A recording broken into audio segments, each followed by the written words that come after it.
Do we know what we're going to do with the trees? Sure, I'll take this. Go ahead, Chris. Well, I'm not an arborist, but I do believe that the city's arborist has reviewed the plans that they've submitted. It's still under review, and I did see on the second slide that wasn't in my presentation. It was on the site plan that was submitted by Related.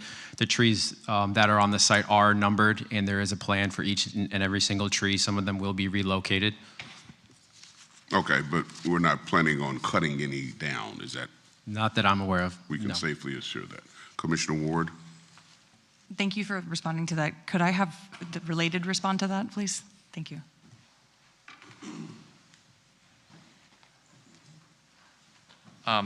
So I don't think it's true that we're leaving every tree on the site. There are some that need to be removed in order to accommodate the temporary parking, but our plan was to keep as many as we could. And for those that we had to remove, we would follow a typical requirement within the city that it would be incorporated in a future development with either replacement of tree elsewhere or payment into a fund, similar to how it would be handled for any new development that would result in trees being removed. So I think we're trying to keep things, online with how things are typically handled in the city of West Palm Beach. All right, any other questions? If not, I will entertain a motion. Mayor, I move to approve resolution number 26-10. It's been moved. Is there a second? Second. Been moved and seconded. Discussion. I have another comment. Commissioner Ward? I don't want to hold up parking because I know it's needed, but I think the tree is a valid point, especially when I've been seeing a lot of replacement trees. They are small. Sometimes why we're doing why we're discussing the other resolution with the 22 new trees is because a lot of the trees that were planted died. So mature trees, that commentary doesn't go unnoticed, and so I would hope that it's not just, hey, we're going to work with. It's actually, let's figure out which trees are large trees. Let's try to, let's actually do due diligence, and I hope staff can do that during this period of time, because you cannot, it's not easily replaced large mature trees with new trees, and they tend to die. I can't call on you. Did you want to speak to that? If I may? Yes. I'm not an arborist either, so I don't want to speak out of turn, but we'll look into it with our team as well and see what can be done. Thank you. And Mr. Rook, perhaps you can have the arborists, the city's arborists, meet with the commissioners and let them know what the plan is. Understood. All right. Okay. Understood. There is a motion on the floor. Any other another. questions? Yes, Commissioner Ward. So these two parcels are among the last of the parcels that the CRA owns downtown. I just want to make sure that we that this is not like a precursor to surplusing this property, and that if there's anything that comes after the temporary use, that it comes before the city to determine how they would like those lots used. Correct. This does not indicate any future action other than exactly what it says, which is if the license and the property remains to the CRAs and comes back and has to be returned back to its original state. Any other questions? Any other discussion on the motion? Hearing none. All those in favor of the motion say aye. Aye. All those opposed, like sign. Hearing no opposition, motion carries unanimously. Thank you. Brad, welcome to the team. I don't know, I think this may be the first time I've seen you present so welcome. Thank you, Mayor. Thank you, Commissioner. Okay, that's the last item on this agenda. This CRE meeting is hereby adjourned, and we will reconvene as the City Commission in 2 minutes.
Good evening, everyone. Let me call to order this meeting of the West Palm Beach City Commission.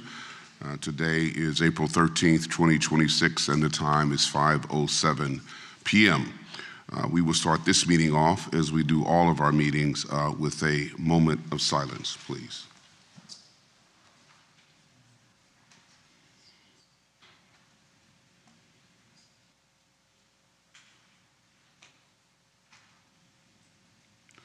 Mr. President, will you lead us in the Pledge of Allegiance? I pledge allegiance to the flag of the United States of America and to the republic for which it stands, one nation, under God, indivisible, with liberty and justice for all. Let me remind everyone of the rules of civility and decorum which govern this body in this meeting. Officials shall be recognized by the chair and shall not interrupt the speaker. Public comment shall be addressed to the City Commission as a whole and not to any individual on the dais or in the audience. Displays of anger, rudeness, ridicule, impatience, lack of respect, and personal attacks are strictly prohibited. Unauthorized remarks from the audience, stamping of feet, whistles, yells, and similar demonstrations should not be permitted. Please govern yourselves accordingly, as offenders may be removed from the meeting.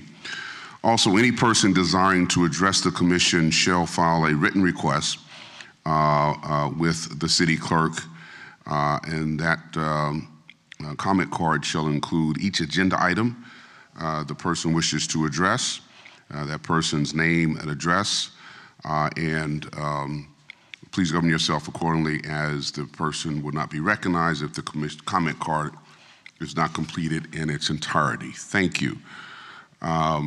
Ms. Johnson, are there any additions, deletions, reorganization of the agenda? No, Mr. Mayor. Thank you. We'll now move on to the agenda, item 6.1. Tonight, we begin by recognizing National Public Safety Telecommunications Week and honoring the dedicated professionals who serve as the critical first point of contact during emergencies. Emergencies can occur at any time, requiring immediate response from police, fire, or emergency medical services, and it is our telecommunications professionals who help ensure that response begins without delay. When an emergency occurs, the prompt response of police officers, firefighters, and paramedics is made possible by the accuracy, professionalism, and calm presence of those who answer the call. The safety of our first responders and the public depends on the quality of information received and communicated by the West Palm Beach Emergency Communications Center. Telecommunicators are the first and most critical link between citizens and emergency services, providing vital support by dispatching first responders and monitoring situations to help ensure safety. Their work plays a significant role in the protection of life and property and contributes to the apprehension of criminals, the care of patients, and the overall safety of our community. These professionals demonstrate compassion, understanding, and unwavering professionalism while performing their duties under pressure. The City of West Palm Beach remains grateful for their service and recognizes the essential role they play in keeping our community safe. So I, Keith A. James, Mayor of the City of West Palm Beach, do hereby proclaim April 12th through 18th, 2026 as National Public Safety Telecommunications Week in the City of West Palm Beach. Here to accept the proclamation is Suzette Dodd, Telecommunicator Manager.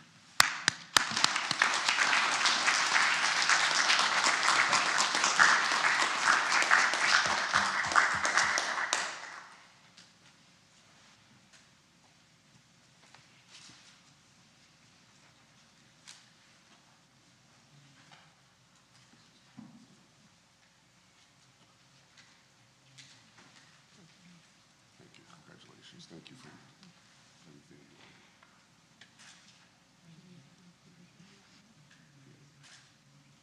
What's the whole team up there? Yes.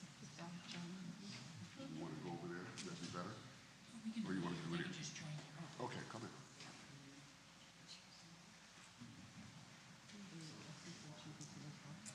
That's all right.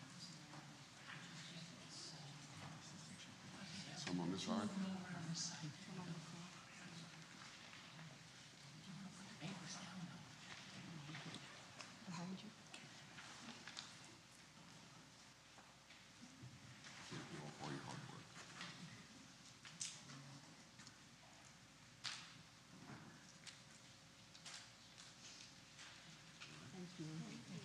want to say some remarks? Chief, did you want to speak? Good evening, everyone. Mayor James, the commissioners, I just want to say real briefly, thank you on behalf of all the dispatchers for continuing to recognize the work that they do.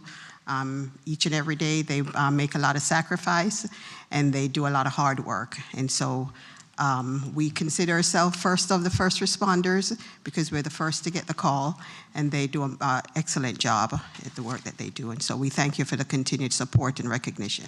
Thank you. Thank you very much.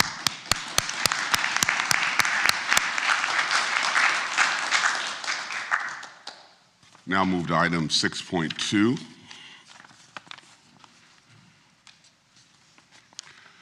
We are proud to recognize Arbor Day and celebrate the important role trees play in enhancing our environment and quality of life. Arbor Day was first established in 1872 to encourage the planting of trees, recognizing their value in conserving soil, improving air quality, and enriching our communities.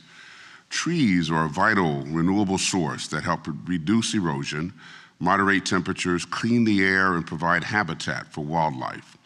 They also play an important role in addressing climate change by absorbing carbon dioxide and releasing oxygen into the atmosphere. In addition to their environmental benefits, trees enhance the beauty of our neighborhoods and contribute to the economic vitality of our community. Arbor Day is celebrated nationwide as an opportunity to plant trees, promote environmental stewardship, and invest in the well-being of future generations. The City of West Palm Beach is proud to be recognized as a Tree City USA community and remains committed to preserving and expanding our urban tree canopy. Through continued efforts and community partnerships, we strive to create a greener, healthier, and more sustainable city for all. I, Keith A. James, Mayor of the City of West Palm Beach, do hereby proclaim April 24th, 2026 as Arbor Day in the City of West Palm Beach. Here to accept this proclamation are Victor Carosi, Director of Public Utilities, Heidi King, Manager of Resiliency and Climate Change, Elaine Christian, Sustainability Supervisor, and Caroline Richardson, Sustainability Program Coordinator.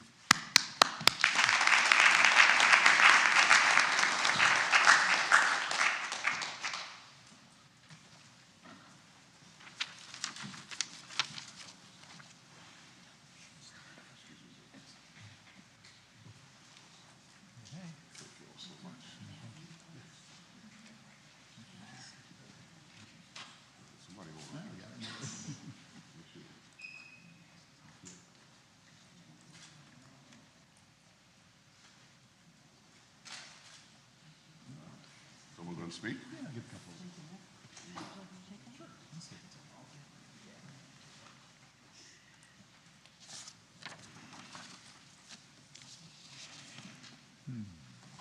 So good evening. Thank you, Mayor James, City Commissioners, Administrator Johnson. Good to see you back. And of course, the West Palm Beach community. As I say, I'm Victor Carosi, Director of Public Utilities. On recognizing Arbor Day with this proclamation, I want to express my sincere appreciation to your continued support of our city's environmental and sustainability initiatives. Your leadership allows West Palm Beach to advance programs that make our community healthier, stronger, and more vibrant. Arbor Day is more than a symbolic day on the calendar. It represents our shared commitment to planting trees, protecting our environment, and ensuring that future generations inherit a city full of shade, clean air, and thriving natural spaces. Trees play a vital role in cooling our neighborhoods, improving air quality, reducing flooding, supporting wildlife, and of course, shaping the character of our city. In fact, later on today, you're going to hear a presentation, again, from our Office of Sustainability, talking a little bit further about the tree canopy of the city. Trees, as you know, are one of our most powerful tools for long-term community health and climate resilience. One of the best examples of our efforts to make these benefits a program is our native tree giveaway. This native program empowers residents to participate in growing our city's tree canopy.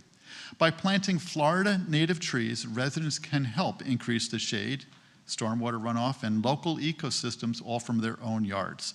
So just want to let you know that our next tree giveaway will be taking place on April 23rd, and we encourage everyone to join us, being able to select a native Floridan tree and take part in building a greener West Palm Beach. Thanks again for your support, your partnership, and recognition of Arbor Day.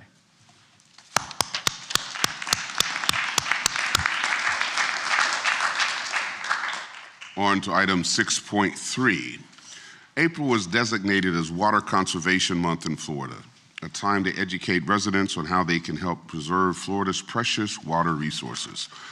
Water is a basic and essential need for every living being, and its conservation is critical to the health, sustainability, and future of our community.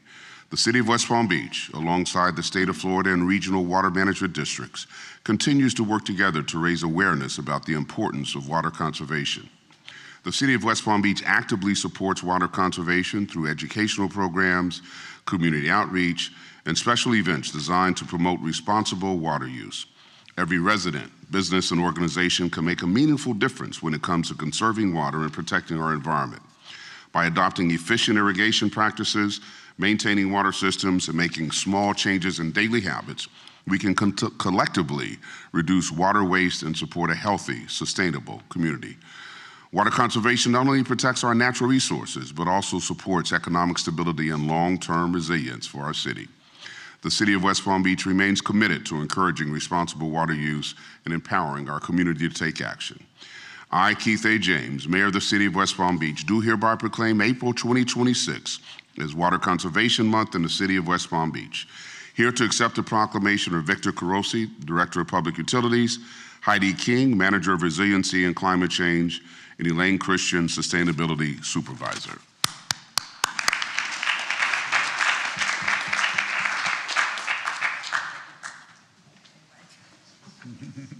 It's our busy night. It's nice to see you again. It's been so long. I should have brought two of them down. A twofer. No. We knew the way. Oh, you want to do it or all of them? Let's pop in utilities and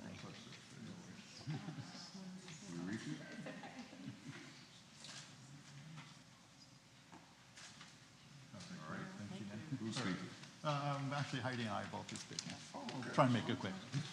No worries.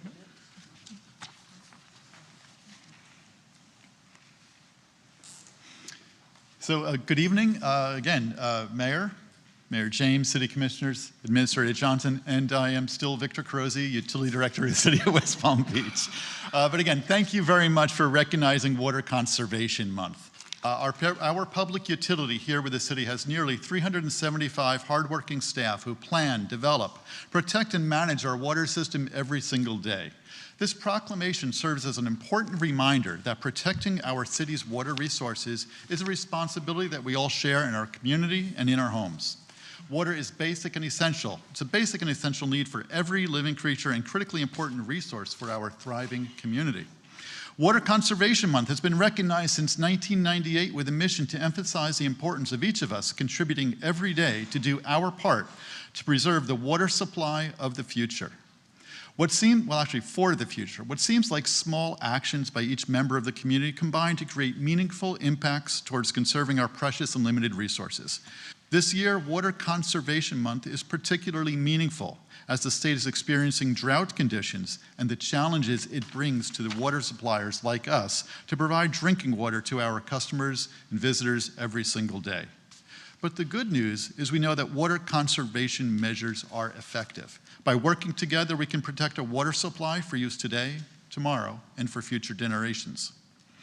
The City of West Palm Beach took bold action in 2008 to create the Office of Sustainability to advance water conservation programs. At this time, I'd actually like to introduce Ms. Heidi King. She is the Office of Sustainability Manager.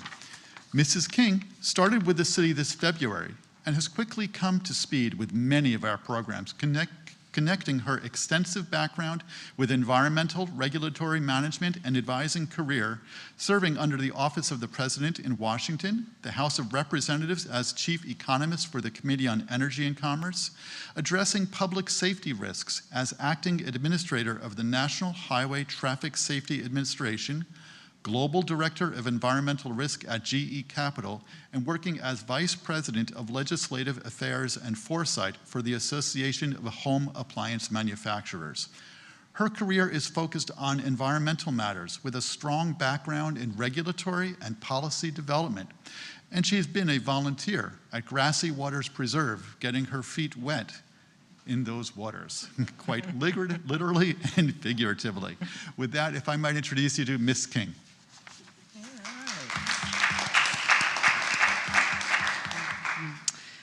Good evening, Mayor James and Commissioners, and thank you, Director Carosi, for the very gracious introduction. I am very much honored to serve the people of the city of West Palm Beach, contributing to the resilience of our community, supporting residents with water-saving programs, including those that the program has had for some time in sustainability, free irrigation audits, rain barrels for city residents, subsidies to encourage the adoption of water-efficient devices in our homes, practical tips and tools to save water. Because as the mayor has said, conserving water saves money, but it also, an important goal is to protect the system that supplies our water. We are fortunate in the city of West Palm Beach to manage the water resources of Grassy Waters Preserve, where the director had mentioned where I have been a volunteer for a number of years. Grassy Waters is one of the few remaining water bodies in all of the United States, characterized by superior water quality and clarity, highly suitable for drinking water. In addition to capturing the rainwater that becomes our drinking water, the wetlands of Grassy Waters also filter the ground and filter the water to clean it prior to our consumption. It filters into the ground to recharge the aquifers. And in fact, recognizing the importance of these wetlands, the US EPA classified Grassy Waters as an aquatic resource of national importance. Wetlands improve our water quality. Often described as the kidneys of watersheds, wetlands filter and trap those excess nutrients and sediment before treatment and consumption by our neighbors. Wetlands protect against flooding and they prevent erosion. Wetlands sequester carbon. And as many of you and many of our residents know, our wetlands provide abundant recreation opportunities for hiking, bird watching, bicycling, photography, fishing, and spotting wildlife, including endangered species like the Everglades snail kite, which thrives in Grassy Waters. So with your continued support, water conservation measures not only save our neighbors money, but also helped to protect and preserve the adequacy and the purity of our water supply. They also sequester carbon and protect endangered species. That's really a rather remarkable, unique resource we have in our community. So on behalf of the Office of Sustainability, thank you, Mayor James. Thank you, Commissioners, for your continued support for water conservation measures for our community today and in the future together. Thank you.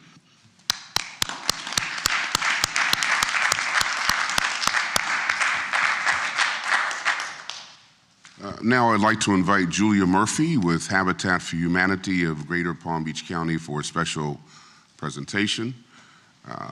Habitat for Humanity of Greater Palm Beach County is a valued partner in expanding access to affordable housing, and we are honored to be recognized for that shared work. Julia, welcome, and thank you for being here.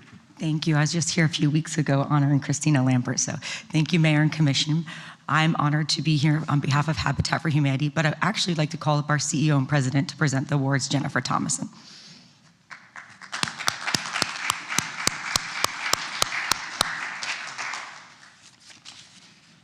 Thank you, Mayor James, and distinguished commissioners. We have 2 awards to present tonight.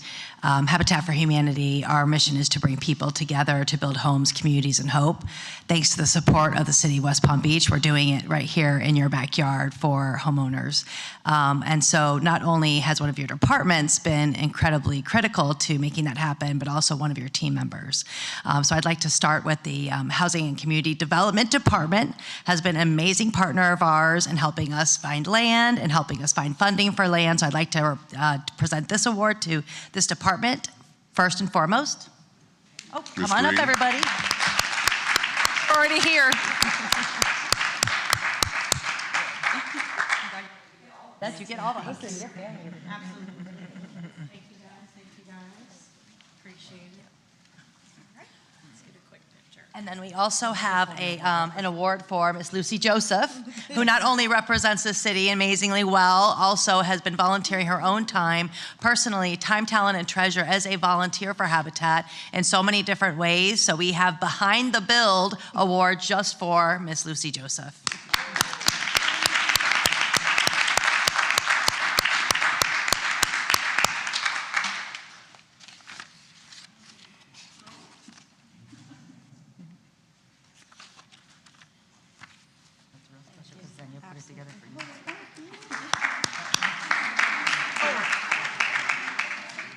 I'll be quick.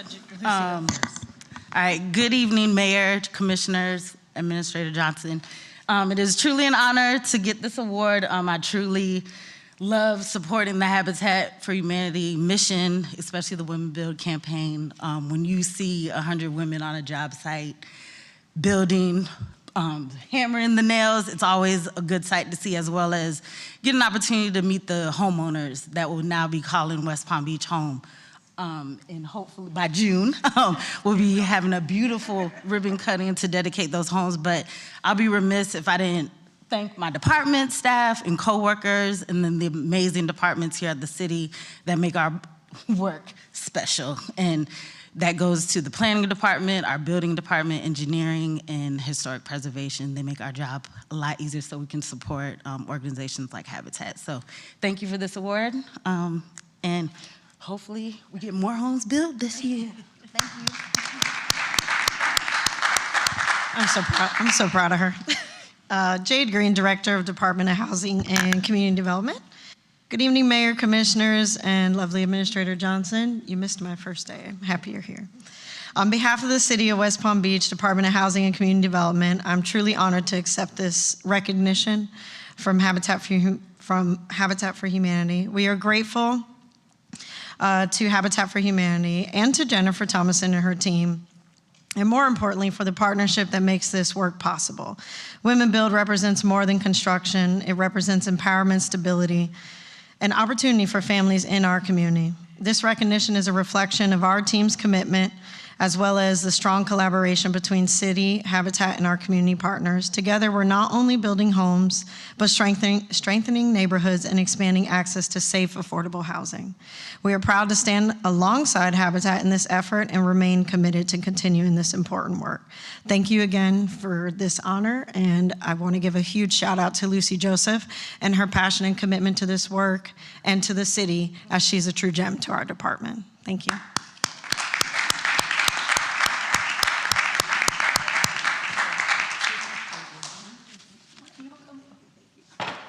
Okay, moving on with the agenda, we'll move now to the consent calendar, items 8.1 through 8.6. Commissioners, do you have any questions, comments on consent? 8.1 through 8.6. Do we have any cards on consent? No, Mr. Mayor. All right, hearing no comments or no cards, I'll entertain a motion. Mayor, I move approval of the consent calendar. It's been moved and seconded. Discussion? Hearing none. All those in favor of the motion say aye. Aye. All those opposed, like sign. Hearing no opposition, motion carries unanimously. Thank you. Item 9.1, resolution number 87-26, accepting the analysis of tree canopy cover for the city, establishing a goal for a 25% tree canopy coverage in the city by 2035. Who's speaking on this matter? I guess it was me again. The hardest working man in That's the City Commission meeting. So good evening, Mayor James, City Commissioners, Administrator Johnson, Victor Carosi, Public Utilities Director with the City of West Palm Beach. Before you this evening is a resolution to accept the analysis of tree canopy cover for the city. What this is a report that was presented to the City Commission on two sessions, back in work sessions of May 20th, 24 and August 11th of 2025. I mentioned this earlier when I was talking about our Arbor Day festivity, our Arbor Day celebration, that this is a report that actually is hoping to set the goal for the city going into the future to establish that tree canopy commitment. What we're looking for is a goal of approximately 25% of canopy coverage for the city by the year 2035. And that is through the analysis of this report, which we will have a brief presentation on.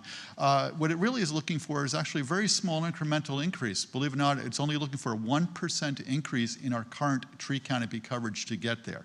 The report report will talk to you about what it means to get there and the efforts that will be required and a number of trees.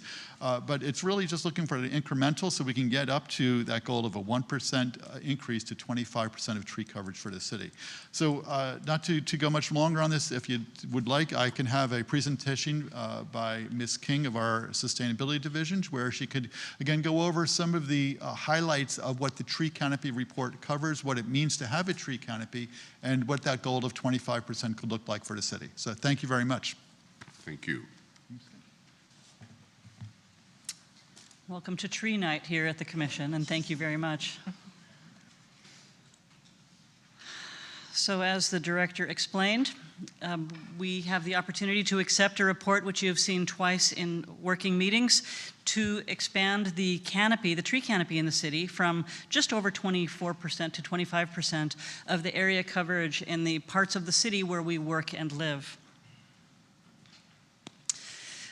The reason why is because, as I think many of you realize, the tree canopy changes neighborhood character. It makes a difference in how we feel and how we live when we have the shade and the benefits of the natural attributes of tree canopy. The proposed goal, as the director said, is 25%. Why? Our current tree canopy, like any tree canopy, is typically in decline. Trees are living creatures, so they do, over time, age out. They may be knocked down in storms. They may be subject to disease. So there is a natural level of decline if we don't lean in and try to replant. We're looking not only to continue to replant, but actually expand the canopy slightly to that 25% level. Canopies decline because of climate stress, changing in temperatures. It may change the conditions in which a tree is trying to thrive.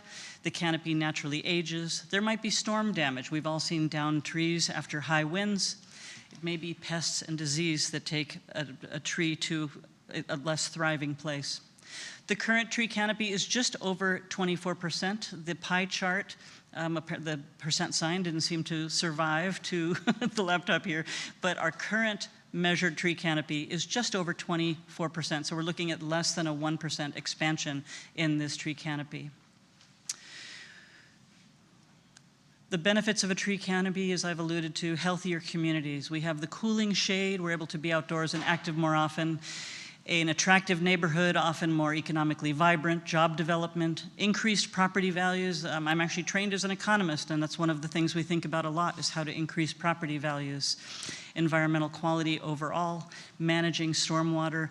There is a fairly long list of benefits to tree canopy that we think merit the expansion, slight expansion of the existing tree canopy. So what would this actually mean in implementation? It would mean that the city overall, public and private sources, would look to plant more than 12,000 additional trees over the next 10 or 12 years. The city's share of the goal, so the goals that we would seek on city grounds, would be about 252 trees annually. The rest of the trees, we would stimulate plantings through our the free tree giveaways and encouraging whether it be development or private parties to grow and protect their trees. So the share that the city would plant would be about 252 per year. Now, we all know that different parts of the city have different needs and different interests. It will be critically important that when we're actually planning implementation, that we think about the hot spots across our city. We think about which neighborhoods have the greatest need to fill out their canopy. That we think about neighborhood engagement. We need to make sure that the communities want trees and will help take care of the trees, and we're not imposing trees on communities that want to have, for instance, maybe more open space for a baseball field or other needs. The 25% number was calculated taking into account that we still need to have parts of the city that are unforested so that we can still have those ballparks and sunny activities. Downtown area, we've always heard, is a place that can use more tree canopy. What you see here in a map is a map of the hot spots. This is information that was taken that reflects roughly where our city has average higher temperatures measured. Now you see where we have lots of trees and water, namely around Grassy Waters Preserve, it's a bit cooler. We have the opportunity to cool parts of our city further by planting trees. So in conclusion, the city has the opportunity to accept the plan along with the goal of growing our canopy cover to 25% in those parts of the city where we live and work. If accepted, the Office of Sustainability will begin to work on actual implementation plans, which we would love to share with you, working with your communities also so that we have a plan that's workable, affordable, and that is welcomed by our residents. Community engagement will remain a priority. I would welcome any questions you might have on the plan. Thank you very much for that presentation. Questions, comments? President Peduzzi and Commissioner Fox. Thank you for recognizing District 4 as the coolest district. I also appreciate the language you used with regard to trees and how important that they are to you and to us, that you didn't even say they're getting old, you said they're aging out. And I like that language. That's how important these trees are, and thank you for the good work you're doing. Thank you very much. Commissioner Fox. Thank you so much. Last week when you and I had the conversation, we were talking a little bit about the historic Northwest and how in one of the previous projects that we did, it was identified as one of the hottest areas of the city. But many of the neighbors at that point didn't want to have too many additional trees, in part because of the maintenance that I know other areas of the city, like El Cid, have. They have programs where the neighbors work together on the tree maintenance, but in some areas where there's a lot of renters, it's harder. I wonder if you've thought about any kind of programs that we might have to help neighbors who would like to have trees on their street, but are worried about absentee landlords or who might be maintaining the trees in the future. That's an excellent question, because as we know, if a tree is not cared for, if it's not watered and sustained, then it is more likely, I'll say, to age out more quickly.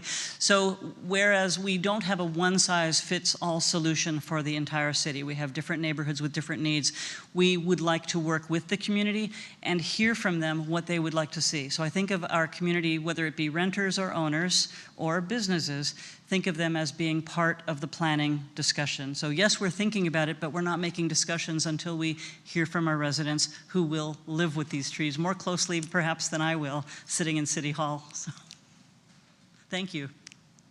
Any other questions, comments from the dais? We do have one card. Michael Cleveland.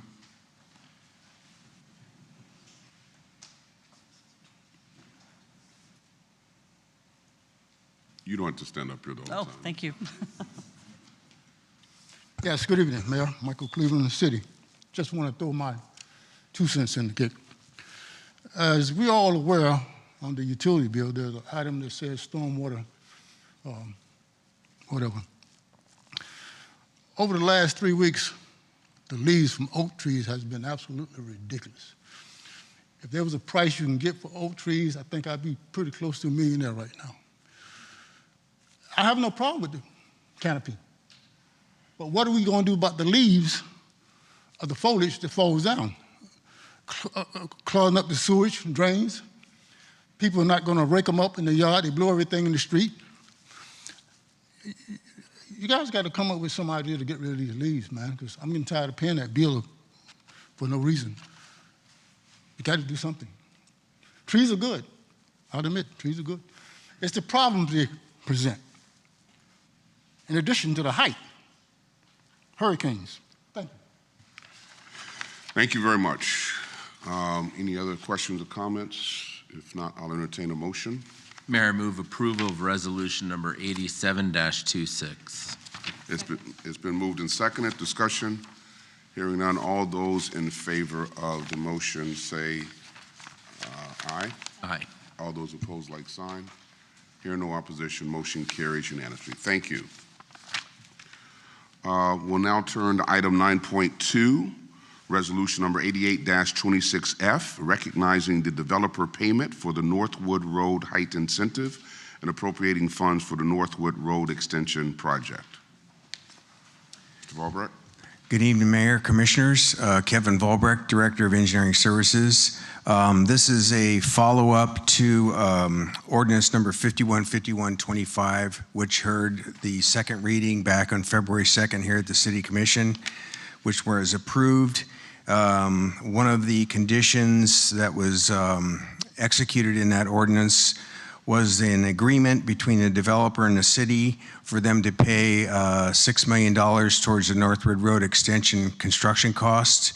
That payment was received in March of this year, and this resolution 88-26F allocates that money into the capital acquisition fund so that we can utilize that towards the road construction itself. The road work, we put out an RFQ for the design work on that just last week. We expect those proposals to be submitted on May 12th. We expect the design work and the project to be able to go out to bid by early 2027 and completion sometime in the early to mid 2028. So this resolution just provides the allocation of the money that was received by the developer. Thank you, sir. Any questions, comments? Commissioner Ward?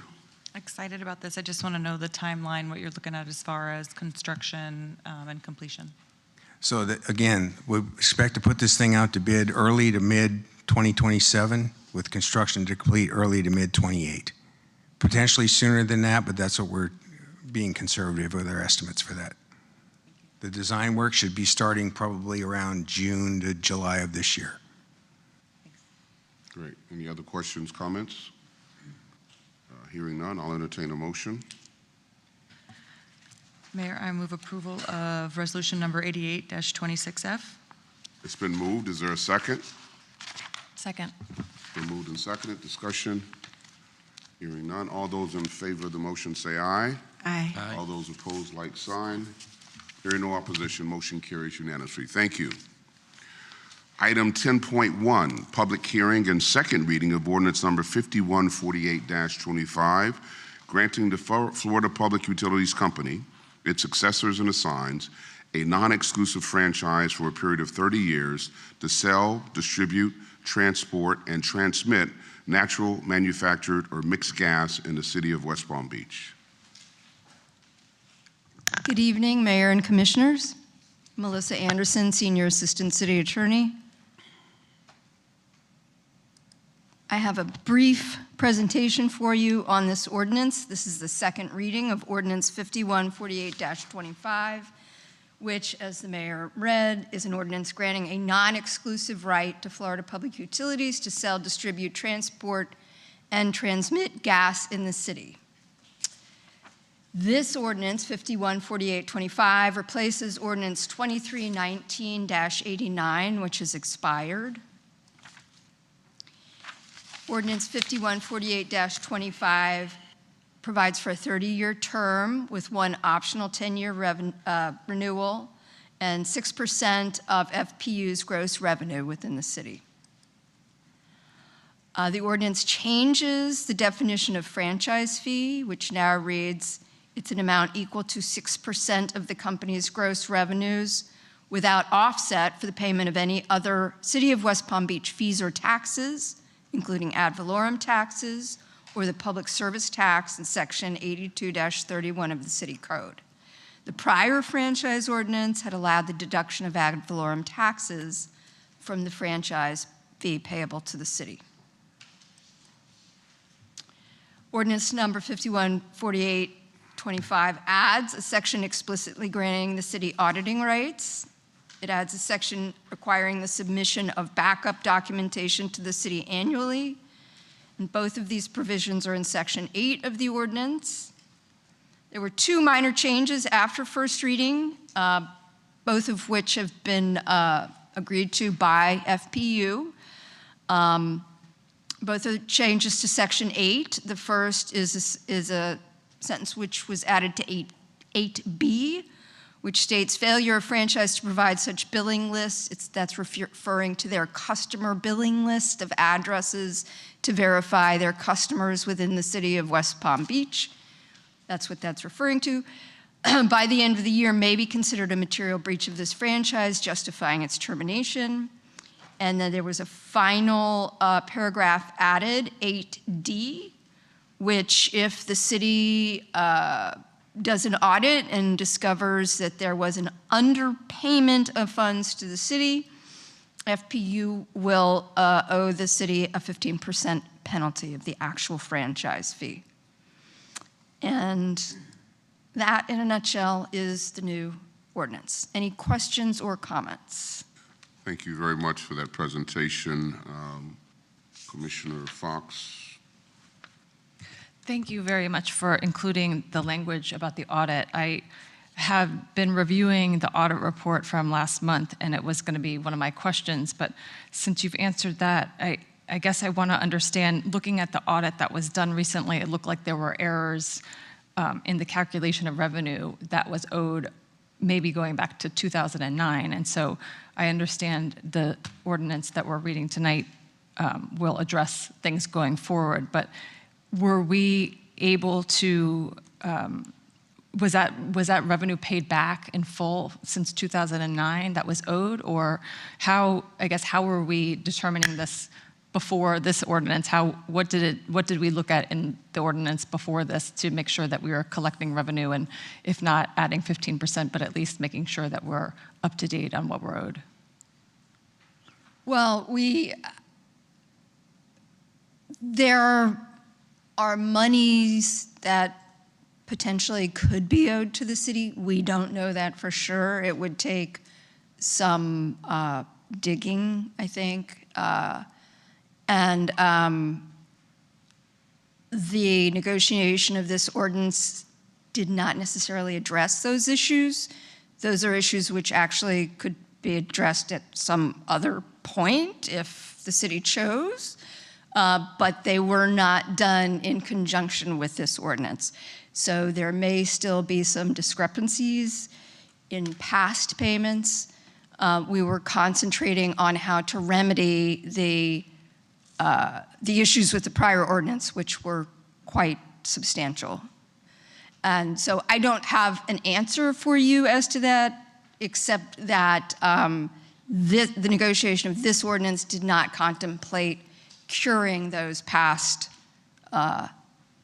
deficiencies. Good evening, Mayor, Commissioners, Assistant City Administrator Armando Fana. So the city is not able to ascertain at this time what, if any, dollars were owed from the previous agreement, and therefore we made the decision at this point just to move forward with making sure we have the right provisions within the existing agreement, this new agreement that's up for your approval. As opposed to trying to go back and unwind. We did the best we could to try to find the records, but it will be a very difficult and long process, nor do we have the remedies within the existing agreement, the agreement that expired, to even do anything about it. So at this point, we move forward, and if there needs to be a rectifying of previous potential dollars owed, we'd have to go through some kind of forensic audit to figure that out. But at this point, we're moving forward with this agreement. Yes. Thank you. Okay, it concerns me just when I'm looking at the audit and the totals I'm seeing are upwards of $100,000 a year or more that might be owed. And we're talking about to 2009. You know, when I think about all of us wanting to have a millage reduction, I don't want to leave money on the table that might be upwards of $1 million plus.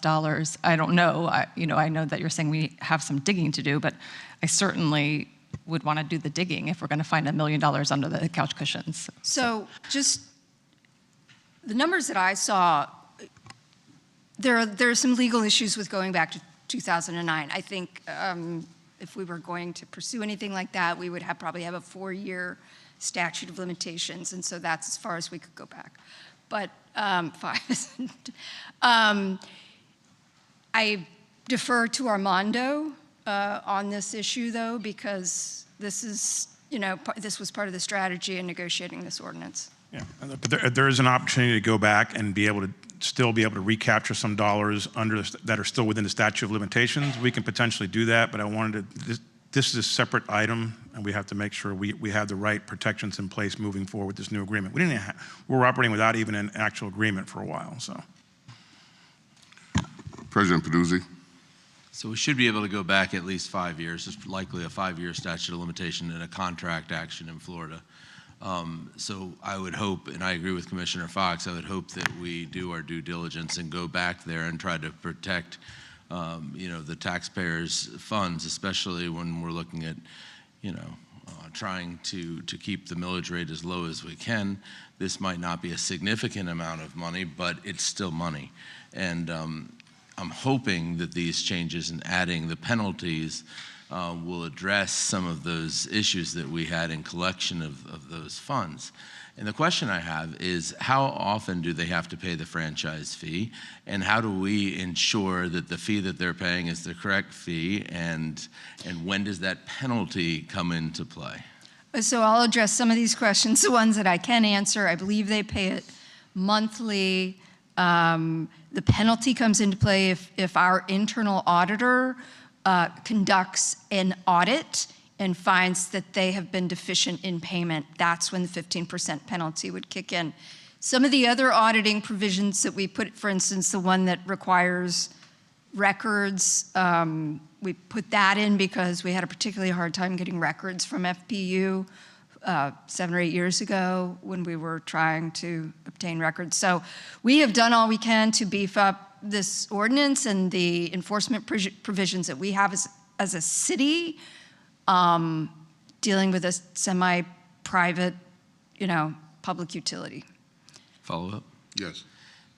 It's a little concerning to me that the onus is on the internal auditor that usually conducts these audits, every several years, to catch underpayments. I mean, I would think that that's a final stopgap, just to make sure nothing was missed, but I'm hoping that you have parameters in place that would self-identify those deficiencies prior to a 3 or 5 year auction, 3 or 5 year,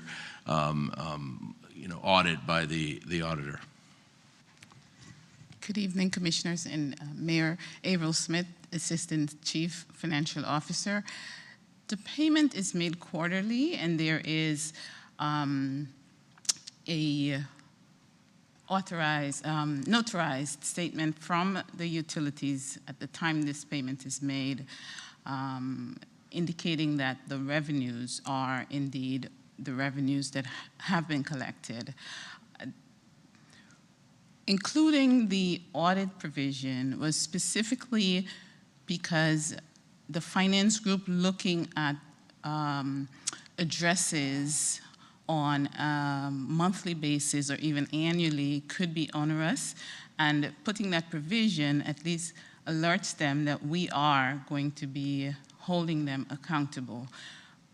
Indicating that we will look at addresses each month and not doing it is sort of a moot point, which is why the provisions within the ordinance gives us the penalty clause, which if they're caught in that manner, then we could address that once again. I'm not sure if that helps at all with the conversation. Thank you. And there's nothing that prevents us from either hiring an external auditor to look at these issues, and we can discuss that internally. We're not required to just rely upon So there's a cost benefit, the yes. internal auditor. No, And there's in light of the fact that there probably have been some issues in the past, it might behoove us to be more proactive on looking at this account for a while, so we can discuss that internally. But there's nothing in this agreement that prohibits us or requires us only to use the internal auditor. Okay. Right. All right. Commissioner Ward. Thank you, and thank you, because I had similar questions looking at the audit. I mean, if our auditor was correct, 2020, we are due over 166, just over a little 166,000 in discrepancies. Let's just call it discrepancies if there's some argument. That's a big number in 2020. I highly doubt that changed dramatically 21, 22, 23. Maybe there were changes in circumstances or better people on their end. I don't know. My worry is, so if we do have a statutory 5-year, are we able to put in the contract that we no longer have that statutory limitation and that we can go back in future years? Because I worry about, just like what Commissioner President Peduzzi just said, about how frequent. And is there also another provision in there which states we're not waiving any claims, current or pre-existing, and we're including a reasonable cost and fees provision if our team decides, hey, you know what, this doesn't look good, we're gonna audit it, and if we find a discrepancy, you owe us the money. We tried to put in cost, and they asked us to take that out, and we agreed to that. I understand your concern, Commissioner. I think that there's going to be internal discussions, probably after this commission meeting, about possible remedies. There is no provision in the ordinance which A, says that the statute of limitations will not apply, or B, that it doesn't say we're waiving any of our remedies, but it doesn't give us the right to go back after them too. So I think that this is probably a discussion, given the questions by the commission, that should be had internally. And I don't think, after having negotiated with FPU, that going back to them and asking them for the cost provision or the waiver of statute of limitations is going to be productive. We can go back and ask. We can push this second reading back, and we can. It's up to the commission. Well, we currently don't have a contract with them, correct? Their contract. We do not currently have a contract with them. It expired. They are paying us.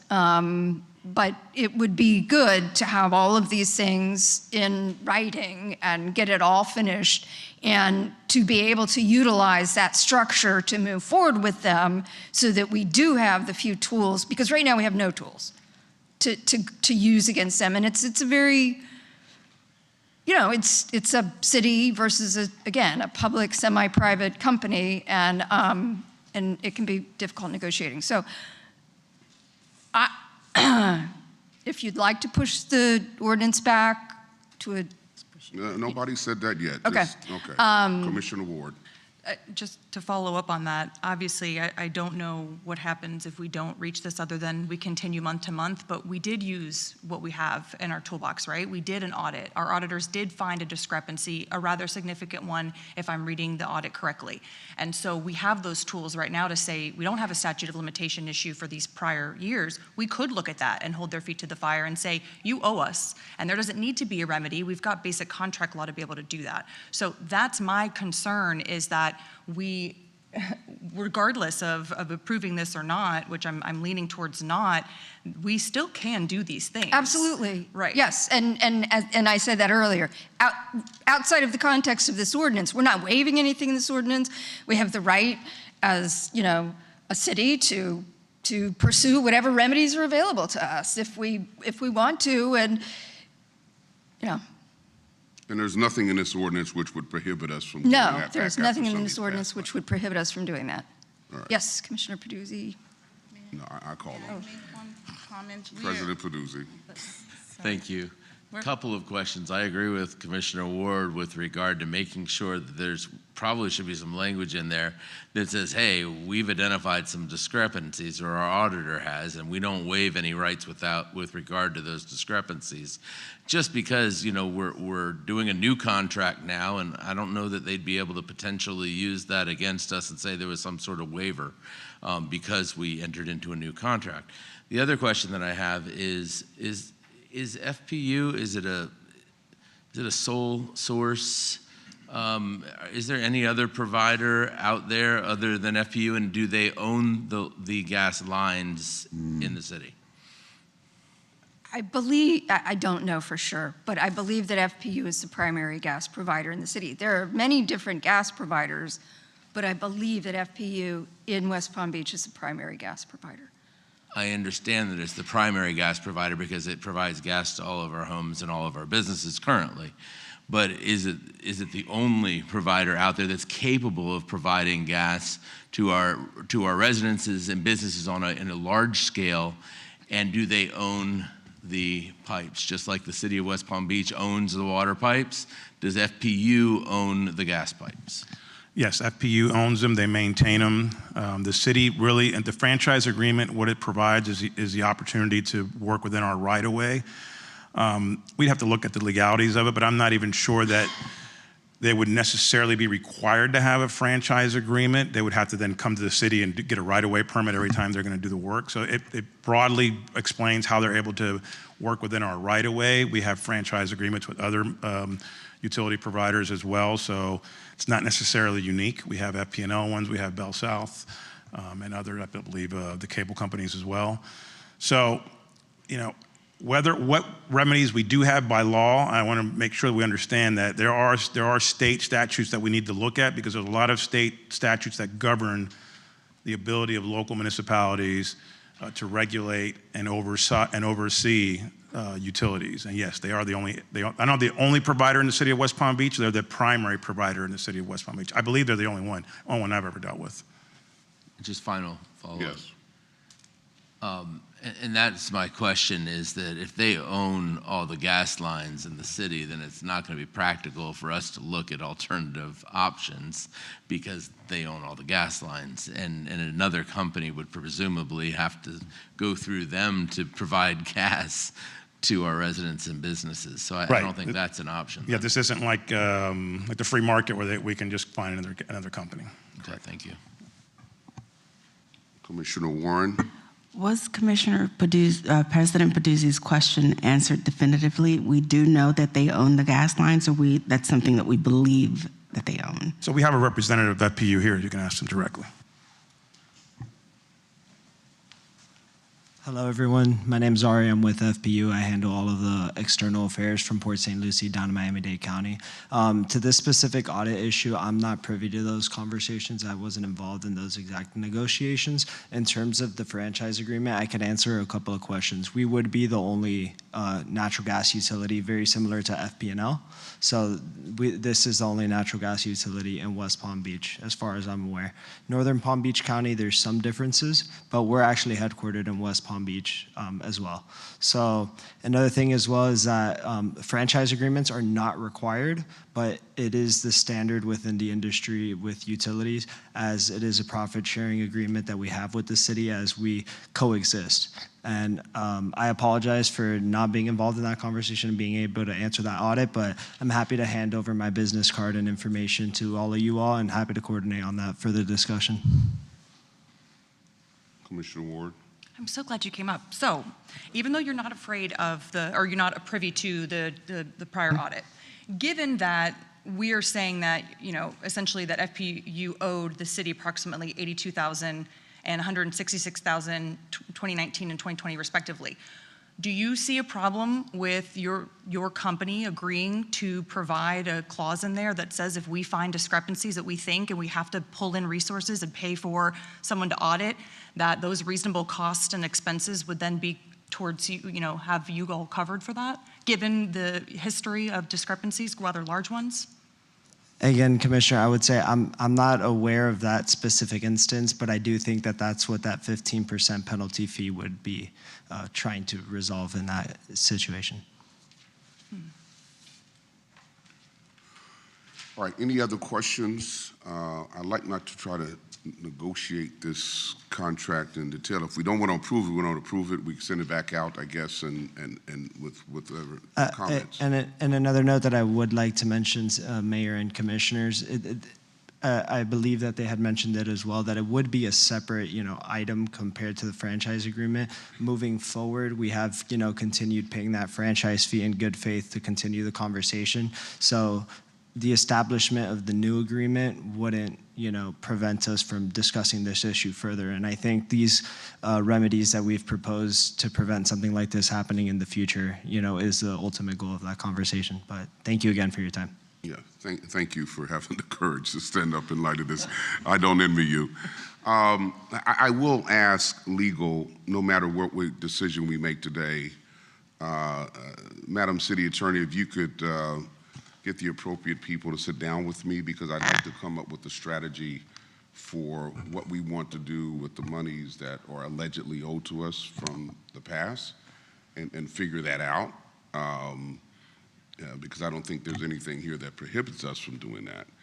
But we do still have a question as to the agreement going forward. But I do. Yes, Mayor, we'll sit with you and formulate a and plan. Also even come up with a strategy for how we will handle this contract going forward with respect to auditing it. I don't want to have to rely just upon the internal auditor.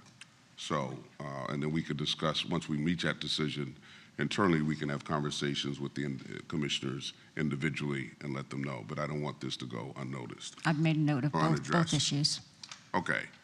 Any other questions on the matter before us? Commissioner Fox. Thank you. I know that we talked about the statute of limitations only being 5 years, but I just wanted to state for the record again that the audit says that the reclassifications of customers occurred around 2009. So it is likely that these underpayments have been going on since 2009. And I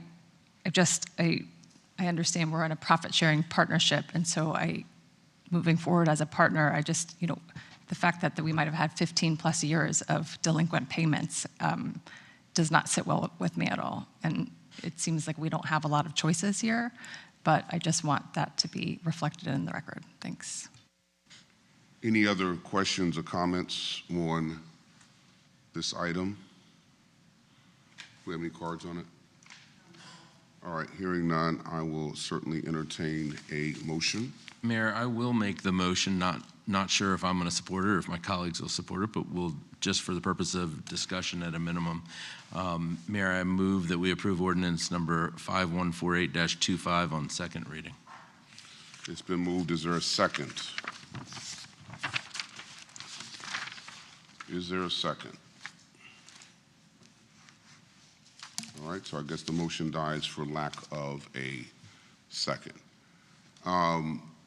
Madam City Attorney, at some point, we don't need to do it now, but we need to be educated on the consequences of not having a franchise agreement, what impact that may have on the provision of services going forward. I'll add it to our list of things to discuss, yes. Need to report that to the commissioners so there's no unintended consequences that we're not aware of. There may be consequences. And I'll let you know, Mayor, if I can, just to address the reclassification that was the issue back in 2009, at least for the comfort of the body here, the issues that caused the conflict between what we thought was the appropriate payment through the audit and what FPU thought was the appropriate payment have been resolved by the redraft, so there won't be any issue about reclassification on this new ordinance. It's a past issue. Okay. All right, we'll move on now to item 10.2. Public hearing and first reading of ordinance number 5167-26, authorizing the lease of Pioneer Park at 1450 South Olive Avenue to the Norton Museum of Art, Inc. for the creation of and use as a public art/cultural park. Mr. Fana. Good evening again, Mayor Commissioners. Armando Fana, Assistant City Administrator. So back in August of 2025, I came before this body and presented a proposal in order to turn the green space over and just east of the Norton into a cultural park. We've been in negotiations after that resolution, which was a surplus resolution that allowed the city to go into internegotiations with the Norton. We've been in negotiations for the past 7 to 8 months, discussing what the terms and conditions for the cultural park will be. It's an exciting addition, potential addition to the city. Obviously, you have the expansion of the Norton happening, as well as a lot of new public art that has gone along the Flagler corridor. So one of the things that, at least personally, I'm excited about, and I think a lot of residents would be as well, is you're going to have a cultural corridor stretching all the way from Okeechobee and Flagler to this proposed cultural park, along with the actual museum itself. So it's going to be an exciting future for art and culture here in the city of West Palm Beach. Some of the high-level terms that were approved is a 50-year lease with a 20-year option. That is consistent with some of the previous leases we have recently had, such as the golf park, the Boys and Girls Club, and the Science Center. Although we do, with a smaller proposal that doesn't have the same kind of public benefit, we have been a little more stringent with leases. But in these types of big picture proposals that are providing a large public benefit and public access, we have had these 50-year with a 20-year option. We also have open to the public, with the exception of some private events that they'll be able to do for fundraising, and you'll get a little more detail of that in a minute. Also, as well for maintenance, there'll be opportunities for do maintenance. There's been discussions about bollards and when they come up and when they come down. The bollards are there really to protect pedestrians during special events, so that vehicular traffic can be restricted when a special event is taking place, whether that be an event that's open to the general public or whether that be a private event. Similar to what we tried to do in downtown, these bollards will hopefully be the kind that will really stop a vehicle, because we have now a much more pronounced requirement for when it comes to barriers, given all the issues that have happened throughout the country with vehicular attacks. So we're going to be working with the Norton moving forward on what those bollards will look like, making sure they are the right type that would allow for that type of restriction to the vehicular access. So really excited about the opportunity to present this to you this evening. And with that, we have members of the leadership team for the Norton Art Gallery, as well as Mr. Harvey Oyer, who's going to come up now and present on behalf of the Norton this project as well. Any questions for staff before we hear from Mr. Oyer? Okay, Mr. Oyer.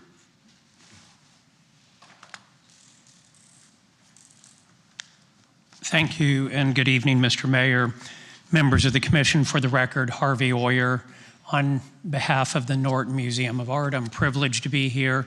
I think we previewed this a little 2 weeks ago when you unanimously approved the expansion project. Thank you for that, and also thank you for your kind and encouraging words for the Norton.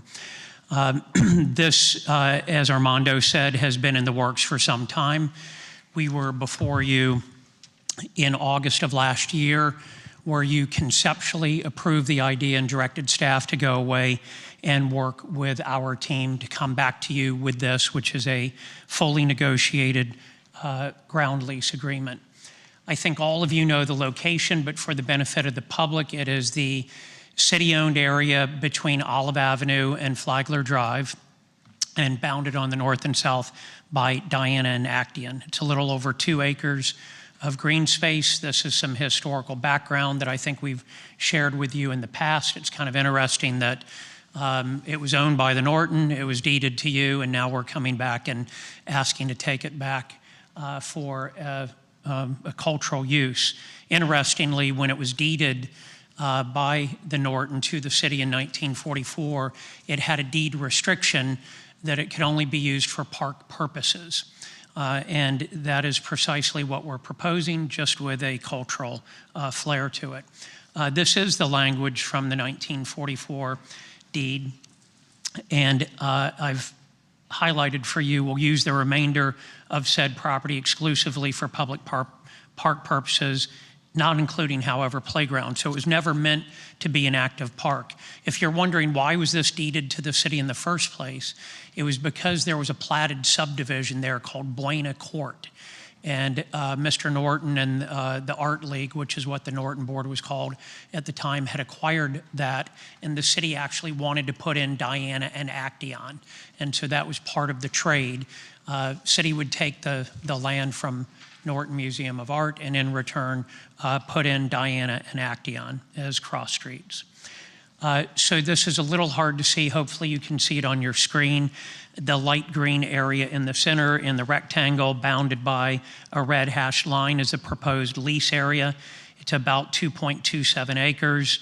And you can see off to the side, I think you saw it maybe better in Armando's imagery, but a long greenway through the middle that is on an axis with the front door of the original 1941 Marion Sims Wyeth original Norton building, a straight view shed down to the water, which creates an opportunity for a sculpture that we are in negotiations to obtain that would be remarkable, not just for our community, but remarkable for the state and nation.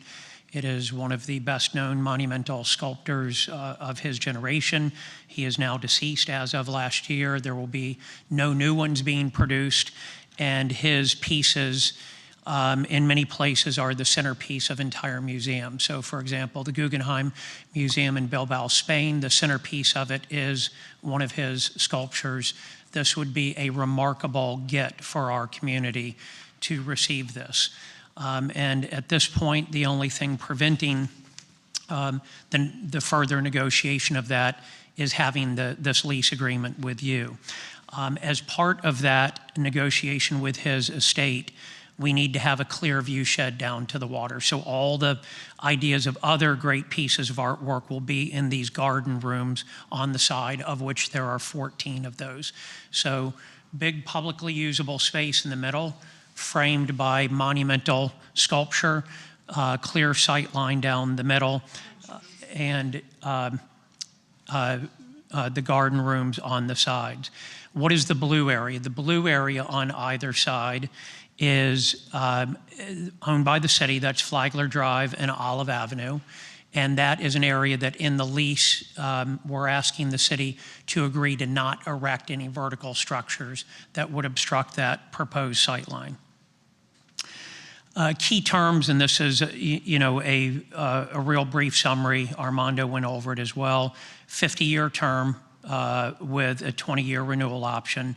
The Norton would be authorized to select, display, and maintain all of the works of art and the park, the landscaping, the paver bricks, the lighting, the irrigation, all the pieces that the taxpayer is presently paying to mow and fertilize and water. All of that responsibility would be taken over by the Norton.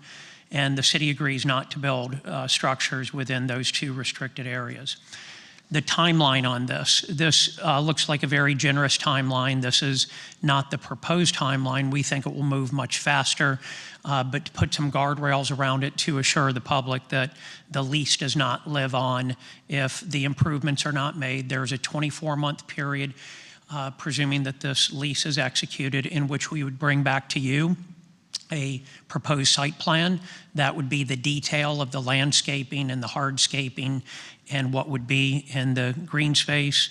That would kick off a 36-month time frame in which to commence construction, and then there would be a 36-month time frame to complete construction.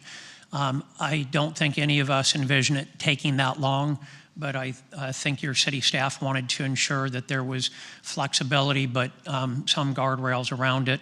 We never know when there's going to be another pandemic or recession, some physical reason we can't build it, a title issue that would prohibit it from being built. So those are the broad time frames. The permitted uses is only as a public cultural park. A number of opportunities here for educational exhibits. Those 14 outdoor garden rooms, each with their own sculpture, cultural tours, historic memorials, which I'll pause here and talk about that for a moment. To the west of this, the Norton Museum of Art sits on a former Pioneer cemetery that was known as Pioneer Memorial Park.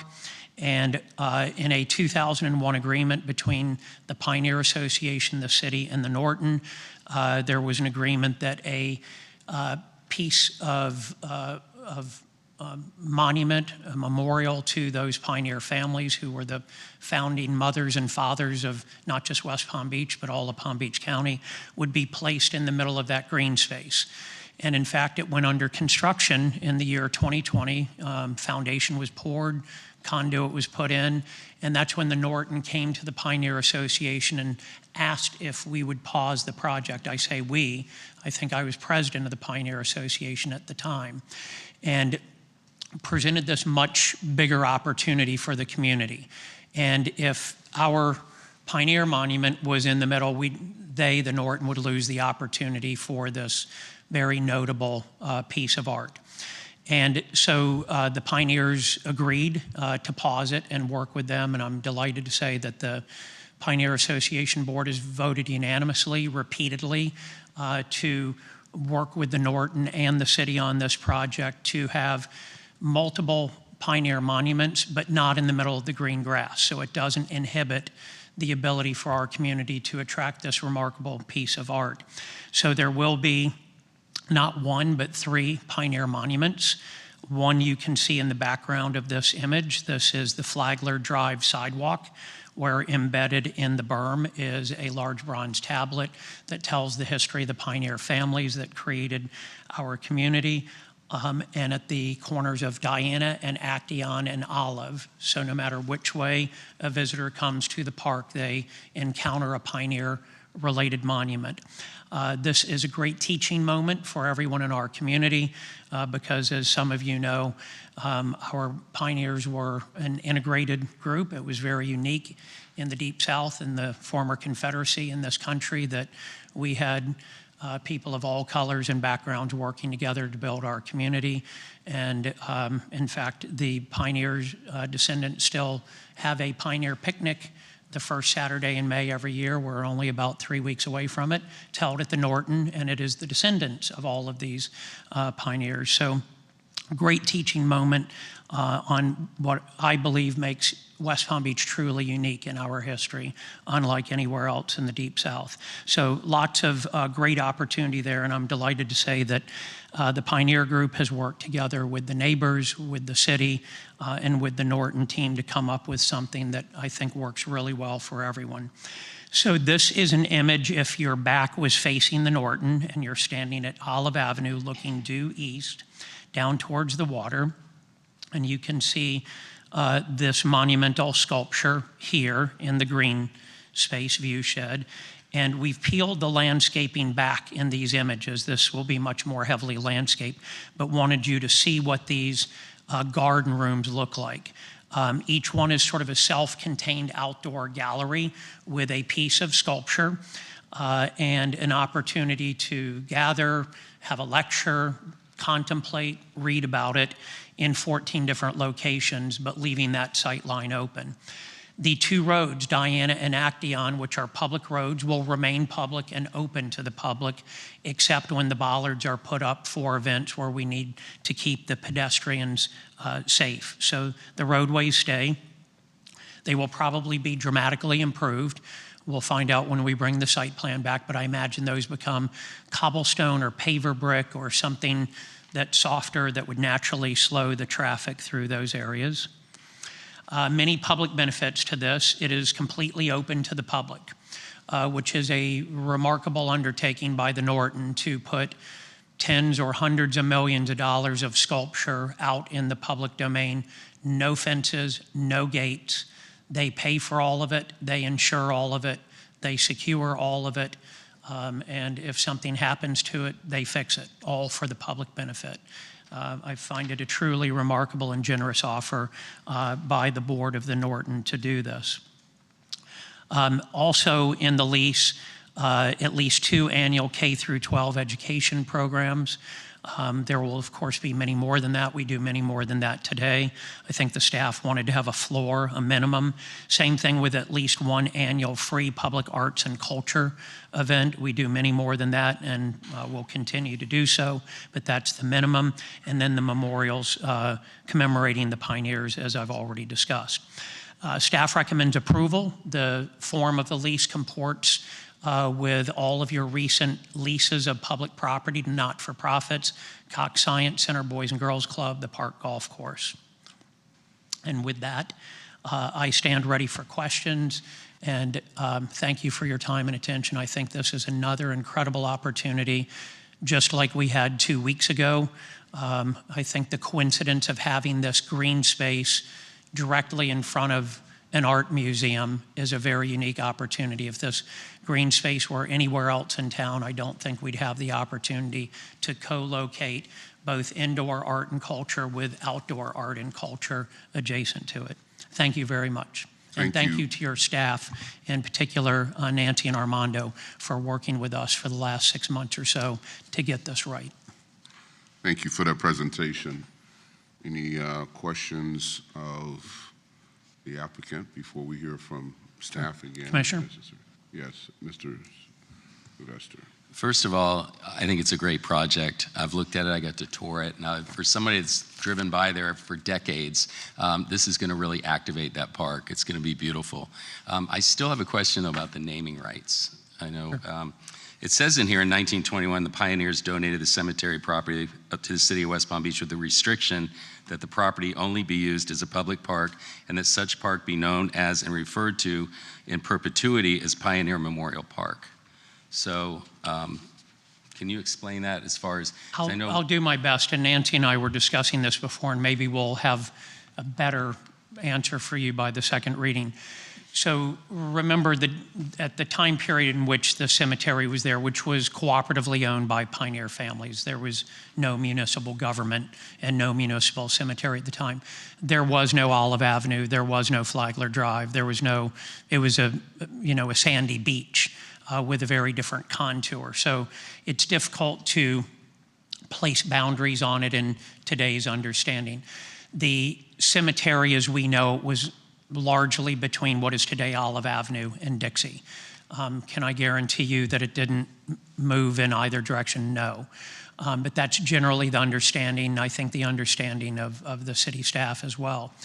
I don't know if anywhere east of Olive was known as Pioneer Memorial Park. Certainly the cemetery west of Olive was always known as Pioneer Memorial Park. And then during an expansion in the late 90s of the Norton, there was a road that no longer exists, but it existed prior to the expansion on the south side of the Norton, about where the cafe is today, that was called Pioneer Place.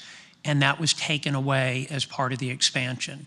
So as part of the agreement between the city, the Norton, and the Pioneers to rectify the loss of some Pioneer naming, some things were created, including that the Norton would forever be known as Pioneer Memorial Park.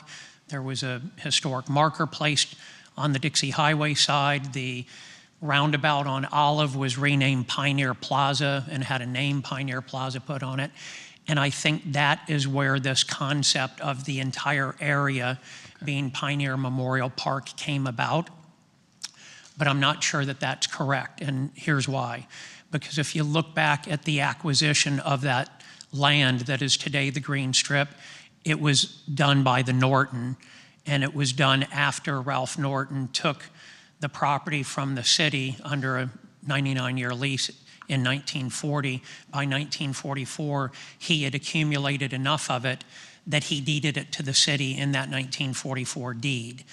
And it was always known as Norton Park. Your sign that physically sits on the property today calls it Norton Park, and your city website calls it Norton Gallery Park. So we have sort of three different names going on, two of which use the words Norton, one of which in that 2001 document said Pioneer Memorial Park. So I'm not 100% certain, but I believe the 2001 agreement might have erroneously just called all of it down to the water Pioneer Memorial Park, when in fact it was only the cemetery portion. Sorry for the long answer. That's my best read of it. Nancy, may have a different perspective. We'll try to figure that out in the meantime, but I think the salient point is the Pioneer Association Board has reviewed and approved and unanimously approved every version of what is in front of you. Thank you. Nancy, did you want to weigh in on that? Ms. Urchek, sorry. Nancy Urchek, Deputy City Attorney. Now, everything Mr. Oyer said is accurate. The history of this parcel of land is a little bit convoluted, and it has been called a number of things over the course of time. The entity that would have the issue with the naming would have been the Pioneer Association, but they're in full, they understand the naming rights, they're in support of this, so I don't believe we have any issues. All right. Any other questions of staff or Mr. Oyer? Okay, we do have a couple of cards. Reginald Stambaugh. Good afternoon, Commissioners, Mayor. Reginald Stambaugh, 3800 Washington Road. I was born at Good Sam. I've got relatives buried at Woodlawn. Came here for public comment on that, and just hearing Mr. Oyer speak about Pioneer Park and the naming of Pioneer Park. My mother was here in 1945, so she might be able to be a witness as to the name of what it was back in the 40s. So we don't have to speculate. I honestly haven't asked her that question yet. So she may be able to give you some light on that when she speaks on public comments about Woodlawn Cemetery. But I do believe that it should remain Pioneer Park. The city's not getting any benefits by giving up the rights. How many times has Hard Rock Stadium been renamed based on the last person who gave the biggest donation? Stephen Ross, what are we going to call it? Jared Kushner, what are we going to call it? Pioneer Park represents those who came before us. We need to have a respect for that. Mr. Oyer has Oyer Park in Boynton after his family, where he grew up. Those of us who grew up here, we'd like to have some things that are sacred. We'd like to keep them there. We would rather not give up everything and cater to those that the developers are trying to attract and allow them to speak more. We'd like the commissioners to represent those who are already here rather than those the developers are trying to attract. And a naming right is a perfect opportunity to have someone else come in and just push out those that need to be recognized. And pioneers general, everyone, including the American Indian. I'm 1/16th American Indian, my father 1/8 from the Panhandle, buried at Woodlawn. We just would like a little bit more respect for the names of parks, keeping that which is already here. I don't normally speak before the City Commission. I used to do it a lot with the height limitation, 5-story height limitation. We had 63% voter approval. I had to get a referendum on that. Maybe we should get a referendum on this, see what the residents think about it. But the benefits go to the Norton. They can pick whoever they want. I will vote for Keith A. James Park, though. That's one thing I will do. Thank you for letting me share. Thank you. Not really thank you for that last statement, but thank you for speaking. All right, so we do have one other card from a Lorna Susanna Anderson James. I think I know that person. She did not wish to speak, but she did want this read into the record. I respectfully urge the Commission to approve the lease and support this opportunity to enrich West Palm Beach as a community of opportunity for all, good, for generations to come by ensuring the park remains welcoming, well-maintained, and accessible with beautiful art and public programming. Okay. All right. Any other questions, comments? All right, if not, I will entertain a motion.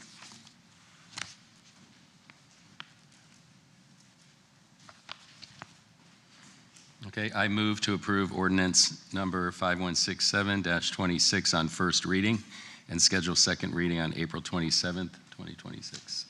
It's been moved. Is there a second? Second. Been moved and seconded. Discussion? Hearing none. Madam Clerk, can you read the ordinance, please? Ordinance number 5167-26, an ordinance of the City Commission of the City of West Palm Beach, Florida, authorizing the lease of property located at 1450 South Olive Avenue, known as Pioneer Park, to the Norton Museum of Art, Incorporated, for development as an art park to remain open to the public, approving a lease agreement, providing an effective date, and for other purposes. All those in favor of the motion say aye. Aye. All those opposed, like sign. Hearing no opposition, motion carries unanimously. Thank you. All right. Item 10.3, public hearing of resolution number 77-26, approving the conveyance of 5 city-owned properties located on the Broadway corridor: 2803 Broadway, 2813 Broadway, 2815 Broadway, 601 27th Street, and 611 27th Street to 2823 Broadway QOZB LLC for development of an affordable rental housing project. Ms. Green. Good evening. Best for last. Jade Green, Director of Housing and Community Development. I'm going to provide a brief presentation on this agenda item, including myself and my Assistant Director, if needed, Kimberly Spence. I also have Trey Bell and Precita Developer Partners, Benji Power and Daniel Marikovitz here, as well for questions after. All right, so this is the agenda. We're going to just have a quick overview of the location, purpose of development, background, project overview, affordability structure, some components to this agreement, the timeline financing, what makes this project affordable, and public benefit, and the recommendation. Just for some orientation, this is off the Broadway corridor. The city-owned parcels are everything in the red, and 610 28th, adjacent to the red parcels, and 2823 Broadway are currently owned by the developer. As you all know, the Broadway corridor is a priority for redevelopment. And with that, the department has prioritized transforming vacant and underutilized city-owned parcels with the opportunity for long-term development initiatives, with the goal to activate this corridor for a variety of mixed-use development and neighborhood-serving space or services and programs. A little bit of background. Resolution 24623 officially declared the city-owned parcels for surplus and authorized the issuance of an ITN or an invitation to negotiate.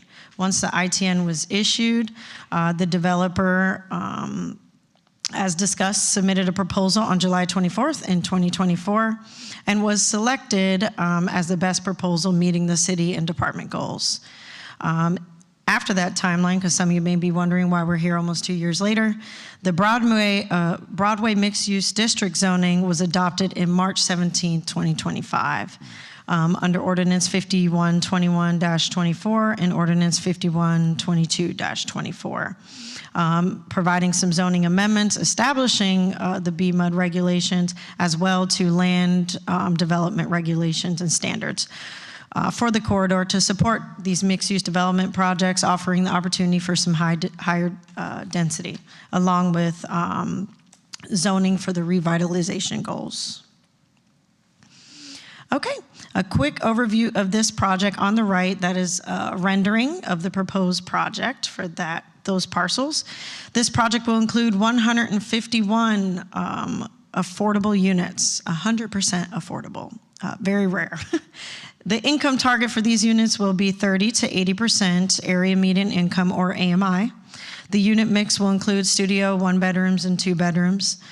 This project will also include 5,000 square feet of retail and community space, 166 parking spots, and a public realm contribution of a pocket park and linear park connection, I believe for about 7,500 square feet. Benji can correct me if I'm wrong, but I believe it's 7,500 square feet. Some more renderings for a east and west view. Again, this is 7-story mixed-use building. The developer is going to incorporate a tropical design influence with some ground floor activation and collectively incorporating pedestrian-oriented features in and around the project. All right, the affordability structure. The image on your right is the rent units based on these AMI calculations.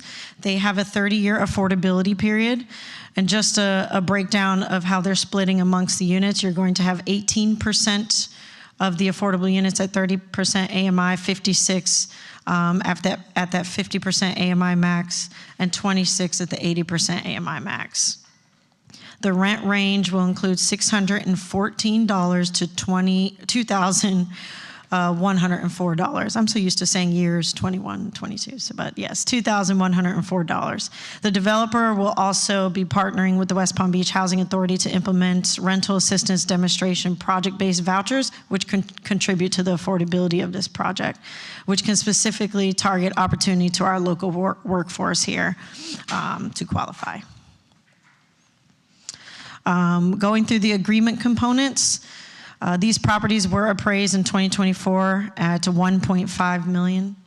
The property is to be conveyed as is, no purchase price, as the public benefit exchange of the 100% affordable units.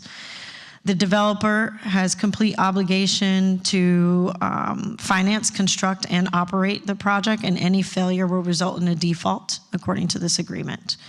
The affordable housing covenant includes a 30-year affordability period, and that runs with the land and is binding for that full affordability period. This project also has a 15% local workforce requirement and an 18% small business participation target for their project. Timeline. Once this agreement is executed, there is a 60-day due diligence period that can include site inspections, environmental review, and a feasibility analysis. Prior to closing, they are to obtain all required government approvals, secure and document their full project financing, and finalize workforce and that small business participation plan. Closing is required up to 30 months, and the closing up to 30 months for the property conveyance to occur in coordination with their financial closing. Post-closing, the construction commences and the project is delivered. Financing requirement and safeguards within this agreement. The developer must produce evidence of funds within 24 months. They must demonstrate secured equity, debt, and construction financing sufficient to fully fund their $67.8 million development cost of this project. Conveyance is contingent upon verified financing, and failure to meet any of these requirements allows the city to terminate the agreement. Currently, the sources that this developer has explored and are attempting to acquire is a full-service construction loan, lessee loan. They have applied for the County Housing Bond Loan Program and low income tax credit for the 4%. As I stated previously, a major contribution to the affordability mechanism for these AMI targets are the partnership with the West Palm Beach Housing Authority for the RAD program and project-based vouchers. These units will be leased to income qualified households, and it helps bridge the gap between tenant rent and those operating costs that are typically extremely high for a developer coming in trying to produce a 100% affordable project. This partnership will ensure stable and predictable rental revenue, and it supports that long-term affordability requirement under that 30-year period. The public benefit to this project, as I stated, 151 affordable units, access to our residents, 30-year affordability period. This is a $67.8 million investment into this corridor that it aims to produce local jobs and small business participation. They are incorporate public space components, including that pocket park and linear park, and walkability and community space, and ultimately aligning with the city's, and I would say CRA's goal of corridor activation by implementing that ground floor retail component for some neighborhood serving uses. And this is just a large rendering of the project. All right, with that, staff recommends approval of Resolution 7726. I will also offer Benji and Daniel to come up and say some words about their project and answer any questions that you guys have. Any questions for staff before we hear from the applicant? Commissioner Ward. Thank you. I'm very excited to see this come before us. So I know you addressed that they obviously have a financing, that you're going to be confirming that. And you mentioned a construction loan, going after the bonding. Mm-hmm. You guys have already done a preliminary due diligence review to confirm that they're already on their way, or they're just identified potential sources of ability to be able to perform? They are already on their way. They have consulted with us, especially for the Palm Beach County Housing Bond Loan. It had to be submitted last Friday or 2 Fridays ago, and that has to be in coordination with us, and we had to provide this agenda item to show that we are moving forward with this project. Awesome. Yes. Okay, perfect. Mm-hmm. And another question? Yes. As far as, because I know you mentioned the pocket park, linear park, landscaping, we're not at that site plan phase, so this is going to come back to us for site plan? Or Absolutely. Okay. That is just the proposal. They've done their pre-application meeting as well with all the city departments to understand what areas of their site plan that need to be addressed, so they're doing their due diligence in that as well. Okay, thank you. Any other questions? One observation I have, I don't know if it's a concern, is the 100% affordable. Listen, I'm big on affordability, but I'm also bigger on mixed income. And I don't know what was in the pool of applicants under the ITN, but generally, I don't like to see affordable projects as standalones because they turn into something undesirable over time. And this has a 30-year affordability period. Again, I won't say it's a concern, but it's an observation. And I'm just disappointed that this didn't have more of a mixed income component to it. To me, that is the way to go when it talks about workforce and affordable housing. You don't just put a unit over there. We tried that back in the 60s. They were called projects, okay? And it just didn't turn out well.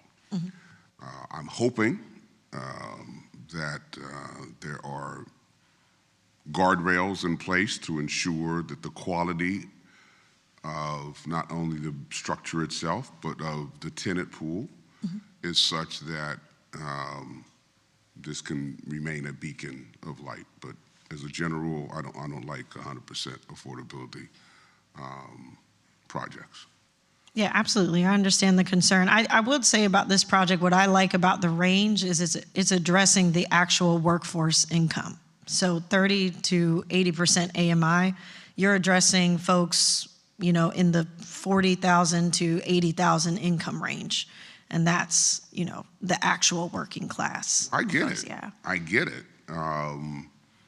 But when you kind of segregate them into just a particular project over in the corner there, you don't get the benefits of mixed income. And there's a lot to be said for having mixed income. We've seen the deterioration of neighborhoods throughout urban areas throughout our country as a response to integration. The folks who can't afford to move out, they move out.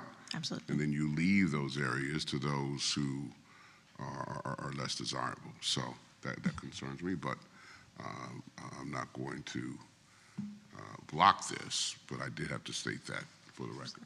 Any other questions, comments? Commissioner Ward? I appreciate that comment, Mayor, because I think I know I've talked about it with staff and others, because I don't want to be the area that only has affordable projects. I will say in this difference, 30 to 80, like what Jade just said, is a hot topic of what I hear in the community. And I think the spruce units that were the lowest AMI were the first out. And I still have a lot of businesses being like, okay, my people still can't afford to work here, and my small businesses or live here, and they're coming in from outside the area. And so hearing this, it actually they were very excited about it. And I think it's a close enough proximity to where we have market rate and some of the things that are being proposed down the road when it comes to the walk-up townhomes and things like that, where it won't be that traditional, hey, put that over here and let's do the market over here, because in theory, it'll all flow through that entire corridor. But I appreciate that observation, because I know that that's always a concern. Any other questions, comments? I don't think we have any. Commissioner Warren? Great job. Great job. And Mayor, I understand your sentiments as well as yours, Commissioner Ward. I think that they're both very important perspectives. It's interesting because it's so important that we create a healthy mix of workforce and affordable. And I'm very happy to see here in the audience today, we have young lady France Makapu, who's the immediate past president of the Urban League, who happens to also be a realtor, who just the other day was asking me, where are the workforce housing? Where is the affordable housing? I have people that are coming to me, and when we have these opportunities for these amazing new projects, they're always sold out. The spaces that are available and the price points that we're looking for are not available to them, and they're gone so quickly. So I do like the intentionality that we have behind this, but I do caution us to be very careful, because I don't think that we're not in need of a tenement. We don't want to see that there's a project that becomes the projects, to Mayor James's point. But I am looking forward to the surrounding community being able to be a part of and provide the things that mixed use, mixed income housing provides when you have access due to proximity. So I also wanted to make a note that the great thing about these projects, and I'll just say, especially with myself coming on board, we have a responsibility to monitor them for their success and how they're implementing these affordable units. So a part of our compliance is coordinating with these property management companies that they're bringing on to manage these properties and these leases. And that can be a part of our monitoring initiative to make sure they're providing them at the standard of which we're expecting as a city, for sure. Okay, the applicant can come up? Yeah. Benji, Daniel?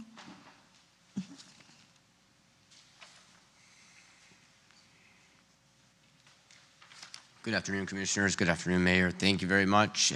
We've been, I think, if you... You could just state your name. Of course, address for the apologies. record, Benji please. Power, address 500 Northeast 75th Street, Miami, Florida.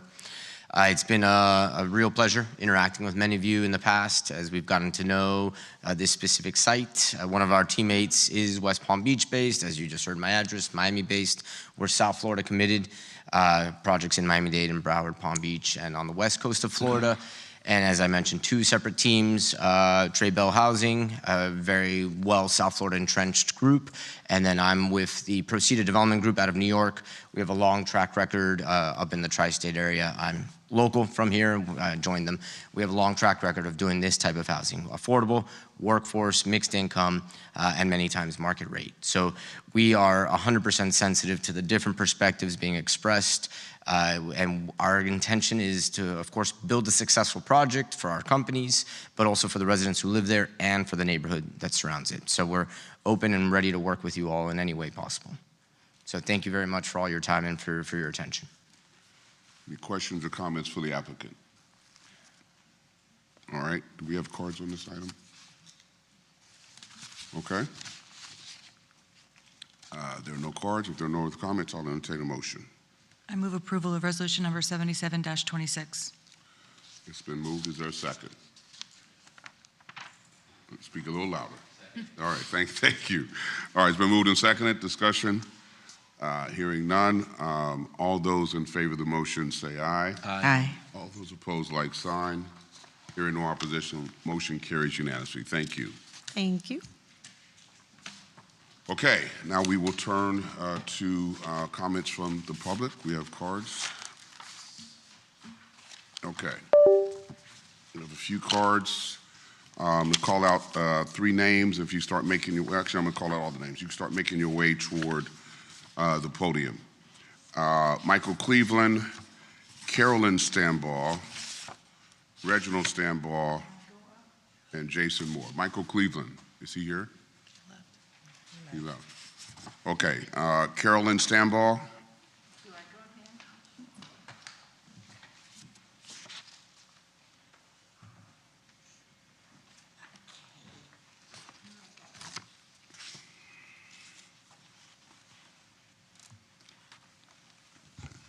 Thank you. Thank you for giving me an opportunity to speak. I have timed this twice, and it's 3 minutes. Give your address. Do what? We need your name and address, please, ma'am. Name and address. My name is Carolyn Stambaugh. I was Carolyn Stroop when I was growing up here. I'm Carolyn Stambaugh now. My address is 3800 Washington Road. It's called Portofino South. It's a condo. I do not believe the group that calls itself Friends of Woodlawn care about me or others who have bought lots and plan to be buried in Woodlawn Cemetery. If so, the developers would have reached out to contact us. They did not. That made me very angry when I learned just recently about their plans. Why, I've heard that they've even started taking names of events for something that hasn't even been approved of. Therefore, I prayed. And here's what the Lord showed me. The Friends group obviously does not know our community very well. What they say they are trying to do has already been done beautifully. The Society of the Four Arts has developed the finest setting for every cultural activity imaginable. The benefactors are also very wealthy, like the Friends of Woodlawn say they are.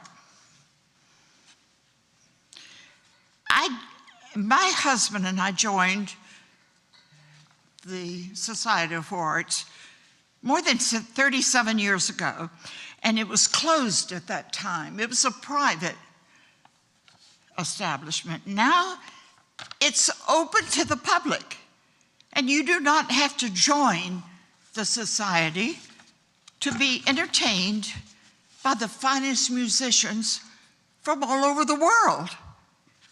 And there are no tombstones.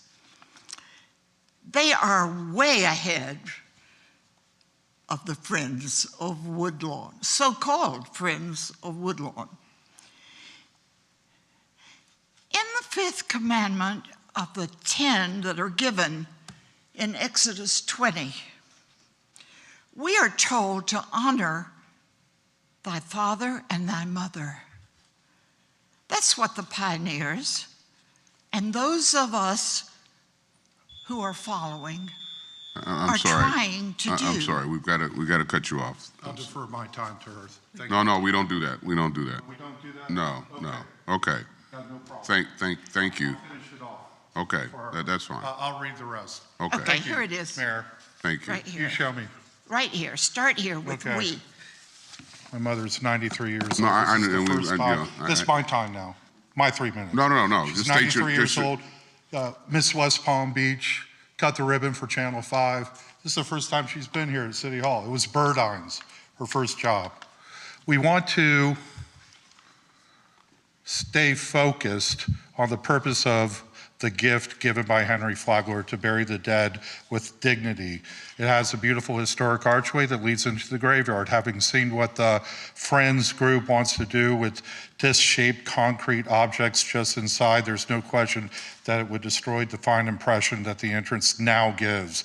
Therefore, many of us hope the City Commission will be the true friends of our cemetery and have the developers go elsewhere for their own desires. I do not believe the group that calls itself Friends of Woodlawn care about me or others who have bought lots and plan to be buried in Woodlawn Cemetery. If so, the developers would have reached out to contact us. You already wrote that. So I think that's it for you. Just 2 pages. All right, that didn't last much more. So the rest of the time, I think I've got a couple of minutes for myself. Yes, sir. Is that my great-grandparents, my great-great-grandparents, I sent you all an email showing a photograph of my great-grandparents standing next to the great-great-grandparents' tombstone. Flagler, I'm going to do the title search. I'm board-certified real estate attorney since 1992. I've been here my whole life other than school. And I'm not one to speak much anymore after the height limitation when Nancy Graham wrote a memo to the building department saying after the 5 stories, 63% vote, we want to make this 7-story building look like 5 stories. And Noah Bierman of the US Post had to break that story. He's now with LA Times. So I've been very disillusioned by some of the things that have been going on here at the city. I'm not pointing fingers at this commission. I think you all are great, especially the mayor who's done so much. When I represented Curry Park, he was very good about what was going on with Curry Park and our objections to have alcohol there and the reverter of it being recreational purposes. But as it is for right now, Flagler will check out the 17 acres. I'll do the title search, see if there are any restrictions on it. It has never been used for recreational purposes, ever. And, you know, I know Mr. Oyer holds himself out to be the big preservationist and everything. He represents all the developers, okay? I represented his father. His father's buried on Woolbright and Seacrest. I'm sure he wouldn't want people coming in and doing yoga lessons in the Oyer mausoleum or the Oyer burial site or anything else. This is sacred ground. American Indians, I believe, are buried there as well. I haven't even brought that in. But we would like you all to just really pause before proceeding if you've cut any deals with Friends of Woodlawn. Thank you very much. Thank you. Jason Moore.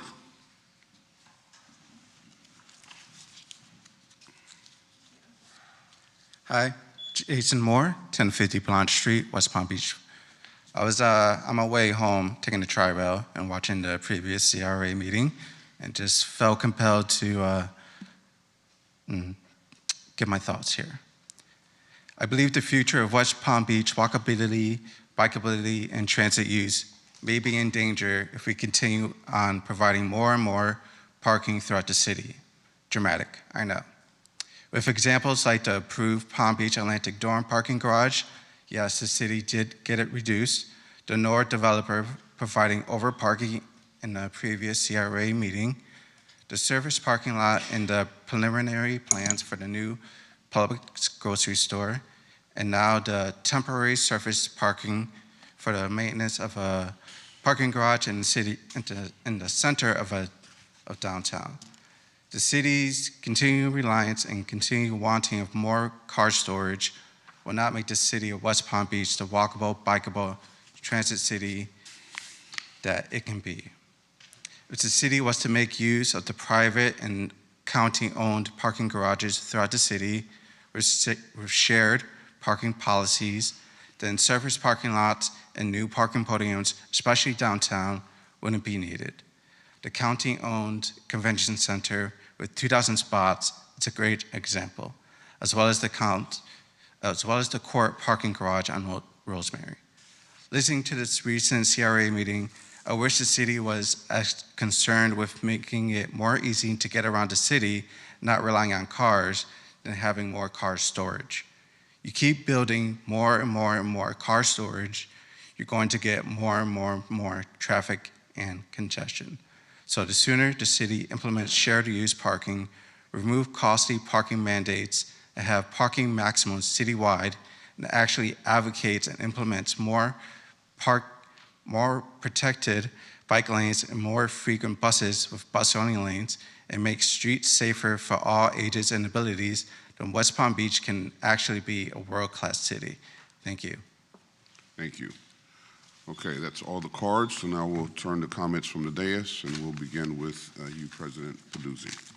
Thank you, Mayor. I'll keep my comments brief. Thank you for all the speakers who came here tonight, especially you, Mrs. Stambaugh, very eloquent speaker, and it would be hard to say no to you, but thank you for your comments. And other than that, just wanted to congratulate Commissioner Sylvester on his first full meeting, and you did great. Thank you. Commissioner Fox. Thank you, Mayor. I wanted to ask if there's any updates about Woodlawn Cemetery. I have been getting quite a few calls as well. When I had my aide talk to staff today, they said they have received preliminary sketches that were filed, but they haven't approved anything, and that there were only incomplete plans that they have seen. So I know that the Post has been reporting that city leaders are involved in something. We haven't been presented with anything. Staff in the building department seems to think there's nothing moving forward, so I wonder if there's any updates that we can share with the speakers that are here. I'll mention something in my comments. Okay, thank you. I wanted to also say to the speaker that was here talking about the parking, we do have a bike master plan that is in the works, as well as a mobility provider that will be replacing the current provider and at some point soon. Hopefully in the next few months that will be announced. But I think that is our goal right now, to try to have more ways for people to get around. And in the meantime, unfortunately, we do have to have opportunities for them to park. But I concur with what you stated, and thank you for your remarks. I wanted to share with my fellow commissioners, because I know that over the past year, you've heard a bit about the downtown master plan, but you haven't had the opportunity to see the plans for the historic Northwest, because they have been fine-tuned many times. We've had at least 8 meetings, community meetings with the neighbors in the historic Northwest to talk about their preferences, and so we hadn't wanted to bring it to the full commission until we felt like we got it right. I think we had gotten to that point, and now it has been, there is, I guess, conversation that maybe that will be on hold right now for some other potential plans. But I hope that you all will individually be able to hear more about that. But in the meantime, I wanted to just share a little bit about some of the things I heard over the past year, because we had several surveys that we took from the neighbors, and the one thing that came out loud and clear was that approximately 71% of all people that took our survey wanted to see no more than 3 stories in the neighborhood core outside of Rosemary or Tamarind. And that continued to be really the overarching theme of what the neighbors would like to see for their neighborhood. They are not, they welcome some kind of opportunity, to the neighborhood, but they can't, they say they cannot erase our history or price out the people who made it. And so I just wanted to leave you all with that as you might begin to hear about other plans over the next few weeks.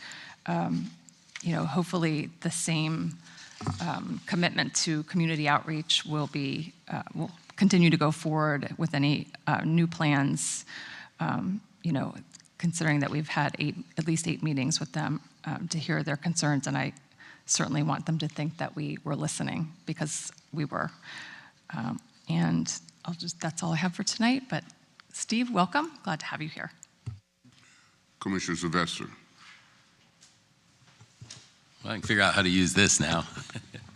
So I want to thank all of you all for just helping me adapt.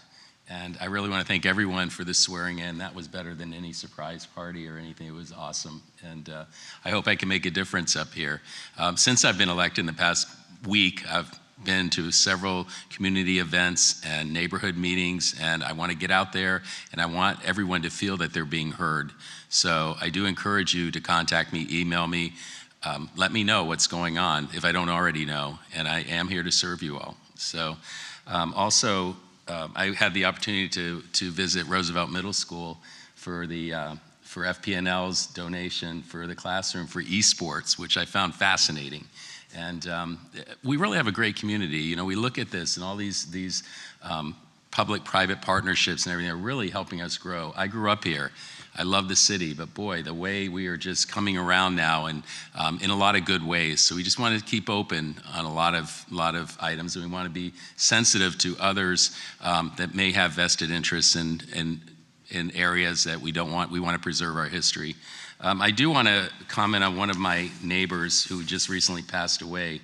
Offer my condolences to his family, the Childers family, Senator Don Childers, if any of you may know him. He passed away. He's been a longtime resident. He served on the 28th District of the Florida State Senate for 16 years between 1974 and 1990. He was my neighbor, and while he was at the State Senate, he chaired the Senate Commerce Committee, the Agriculture Committee, Health and Rehabilitative Services, Education and Appropriations Committees. One of Senator Childers' proudest moments and accomplishments was raising the Florida drinking age from 18 to 21. I think I was around 19 then when that happened. And during his years in the Florida Senate, he was instrumental in passing hundreds of bills that left a lasting mark on the people and the state he loved. Don was a great neighbor, and I'll personally miss his waves from across the street and his words of wisdom, advice, and encouragement that he gave when he learned that I was running for City Commission. To Tim, his son, Lisa, and Don Jr., and the multitude of grandchildren, many living still in West Palm Beach, know that our community was a better place with Don in it. Our prayers are with you during this difficult time. That's all I have right now. Thank you, and welcome aboard. Thank you. Commissioner Warren. Thank you, Mayor. Welcome, Commissioner Sylvester. It's wonderful to have you here. I'm also very happy to see Matthew in the back. It's great to see you here, along with Mrs. Stanback. Thank you very much for coming and sharing your evening with us.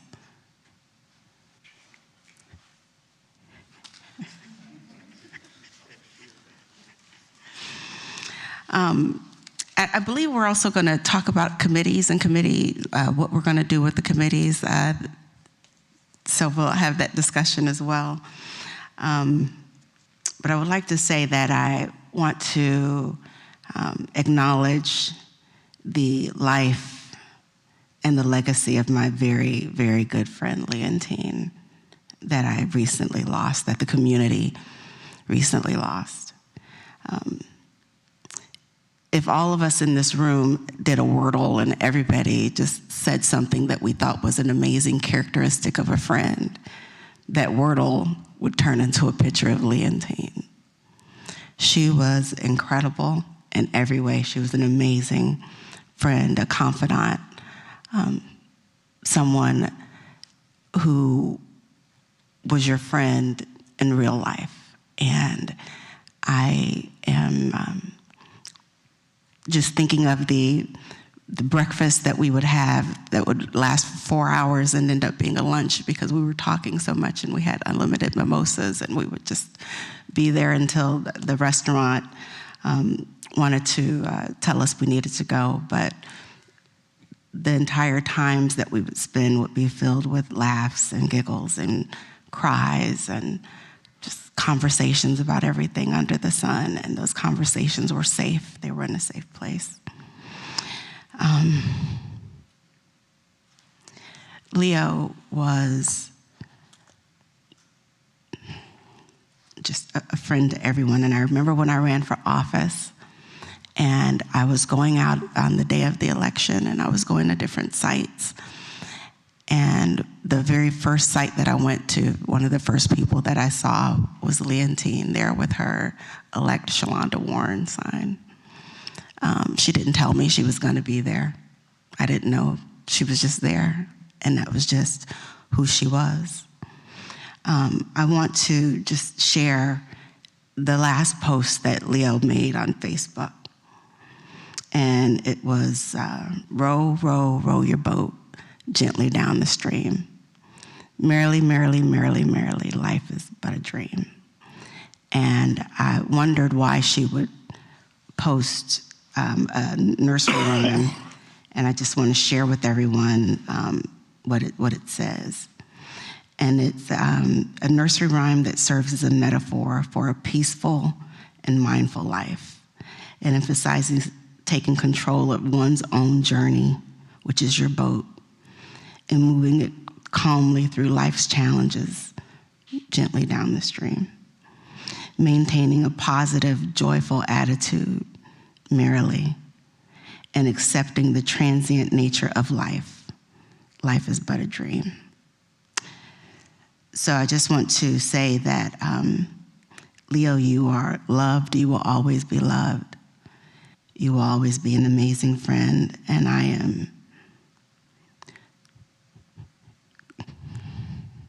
am grateful that we have been able to share the memories that we've had, and I pray that I was as good a friend to you as you were to me. Commissioner Ward. I don't even, I'm so sorry for your loss, Shalonda. That's heartbreaking, and I appreciate you sharing her last words and legacy with all of us. I know I can see the pain. And sorry for your loss too, Steve, and welcome. The two things that I wanted to talk about were lively and beneficial, and one was the classroom makeover by FPL, and I wanted to say thank you to FPL because they're a great partner. $50,000 to make over a classroom and promote STEM, and even though I think most of us are from generations where playing games or sitting in front of a TV was frowned upon growing up, but we're learning and changing how we educate, and going into the room and seeing the kids and how excited they were and explaining what they were doing. It was such a feel-good moment, and so thank you to FPL. They're wonderful partners. I also participated right next door the prior week in a walk through with MPO and some of our planners and engineers. And I don't say this sarcastically, it was a lively discussion with a bunch of planners and engineers, because it was all about walkability and making sure our kids can get across Palm Beach Lake safely and to school safely, and the health benefits of being able to bike and walk, to the person who came and was talking about how we should be promoting more biking and what we can do to promote biking. And so I was really excited to hear some of the plans that they had, and a little bit frustrated by some of the lack of things that some of our kids have when they're crossing Palm Beach Lakes from either Roosevelt Estates or the Historic Northwest to go to Roosevelt L and Roosevelt Middle. So I look forward to continuing that conversation to make sure that we don't have issues and that we address the issues that we already have. But the other really cool thing that I didn't realize was the access that we have along the corridor behind and through, and how potentially we could be building upon what the city already did along the lake path and through, and actually create a connector all the way out to Grassy Waters. I think that that's a phenomenal project. It would be a huge project, but the ability to be able to have that and to have secure space so our children can walk, because there's a lot of kids there who are taking their young kids and then going to Roosevelt Middle and then having to cross again. Again, it was I encourage everybody, if those opportunities present themselves where you can walk around and hear from those who are dealing with the size of roads, where to put bike lanes, where to put the sidewalk, how to create, make sure that our trees can grow and don't push up the sidewalks. There's so much that goes into it and so much time spent. So I thank you to all the professionals who took the time to explain it at a level that I would understand, but just took the time in general. I thought it was a phenomenal morning that I spent there. And that's all. Thank you. Just a few comments. And Shalonda, I knew Leontina's, I didn't know her as well as you did, because I didn't have any 5 or 6 hour breakfast, it became lunch, it became dinner, that became you getting kicked out the restaurant. But she was a very near and dear person, and I'm not even going to try to build upon what you said. All I will say is, and we hear this, anyone out there, if you are going through some things from a mental standpoint, please reach out for help. Please, don't suffer in silence. That's all I'll say on that, but I truly grieve your loss. She was an asset to the community. On the issue of Woodlawn Cemetery, I can say unequivocally at this time the city has no formal involvement with this concept. It's in its very early exploratory stages. Only preliminary conversations have taken place. No plans have been formally submitted or approved by city staff.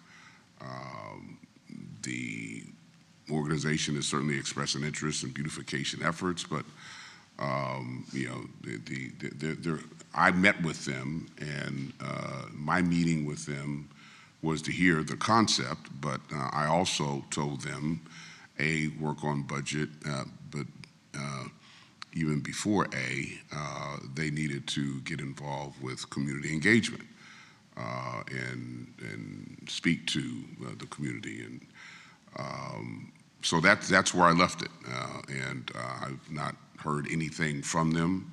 I saw the article. I think that they probably spoke to the media prematurely, but that's on them. But there is nothing that is going on from the city standpoint. And clearly, if something like that was to happen, it would have to come back to the commission at some point. But to my knowledge, and I've had conversations as recently as today, nothing has been formally submitted to city staff for review. It's not even close to anything being approved, because it's a concept. It's a concept, it's an idea, and they got a long way to go. And if they were to get back to me, I would say the same thing. Engage with the community and find out the community wants. So that's that. 2 days remain before the tax deadline. The City of West Palm Beach, in partnership with the United Way of Palm Beach County, is reminding residents that free tax assistance is still available through Volunteer Income Tax Assistance, a program for those earning $78,000 or less. VITA volunteers are on site at the Mandel Public Library and the EVA WMAC Community Hub through this Wednesday, April 15th. No appointment is needed. Services are first come, first serve. For locations, days, and hours, visit unitedwaypbc.org /taxes. Again, that website is unitedwaypbc.org /taxes. I want to encourage Pleasant City residents to join the CRA for the upcoming community meeting on Thursday, April 16th at the Pleasant City Community Center. This is an opportunity to hear directly about the work happening in the North End, connect with city departments, and be part of the conversation shaping the future of your neighborhood. Your voice matters, and we look forward to continuing this work together openly, collaboratively, and with purpose. Last week, I had the honor of welcoming 6 new officers to the West Palm Beach Police Department at a swearing-in ceremony. It's an important milestone for both these individuals and our city. One of the things that stood out to me is that 4 of those officers were female, females of color, which I thought was quite impressive. And I think it shows the breadth of the recruitment efforts that our department is going through. Policing is a calling that requires integrity, discipline, and compassion. These officers represent the future of public safety in West Palm Beach, and I'm confident that they will serve with professionalism and a deep commitment to our community. I'm also excited to share some great news. Clematis by Night has once again been nominated for USA Today 10 Best Readers' Choice Awards for Best Outdoor Concert Series. For more than 30 years, this event has brought our community together on the waterfront, creating experiences that are uniquely West Palm Beach. Being recognized on a national stage speaks to the energy, culture, and spirit of our city. Now we have an opportunity to bring home the top spot, and we need our community's help to do it. So I encourage everyone to vote daily through May 11th and show the country what West Palm Beach is all about. So visit WPB.org /events. That's WPB.org /events for the voting link. And that concludes my remarks. Good night, and God bless you, and God bless the great city of West Palm Beach. Okay. No, because that's, you guys aren't voting, so, right. So I'm gonna close the city commission meeting, and you guys are free to stay as long as you want to. We won't turn out the lights. Mayor, we'll keep the meeting open if they have keep the another meeting item open? to discuss, so they can choose Oh, so who it wants won't to be on violate what the board. sunshine? Yeah, that kind of thing. Okay, well then, I'm gonna turn the gavel over to you, because I've got to go. Good night, all. And I'll turn it over to Mr. President. So for the benefit of our listeners and viewers out there, in addition, or not in addition, as part of our duties as city commissioners, we have committee and board assignments, committees and boards within the city of West Palm Beach that are advisory in nature, and external boards and committees that we are also on and have historically been on a number of boards. And what we do every year is we do a committee assignment, and we assign committees and boards to the different commissioners, and we'd like to discuss that briefly here, unless someone has a better idea. You know, I know there's a work session coming up on next Monday. If you don't want to stay tonight, but if everyone's okay, we could go through it now. We go through it now? Okay, perfect. So the first one on the list that I have, and hopefully everyone's had an opportunity to review the current list, we have the Affordable Housing Advisory Committee, which is currently represented by Commissioner Ward. I think the easiest way to do this would say, do you want to stay on that board, and is there any other interest? Well, the entire time that I've been the position, there's been no meeting. So I don't know if is this just non-existent, or does it come up at specific times based upon how it was formed? You know, I don't know the meeting schedule off the top of my head, but at one point that committee was defunct, and then we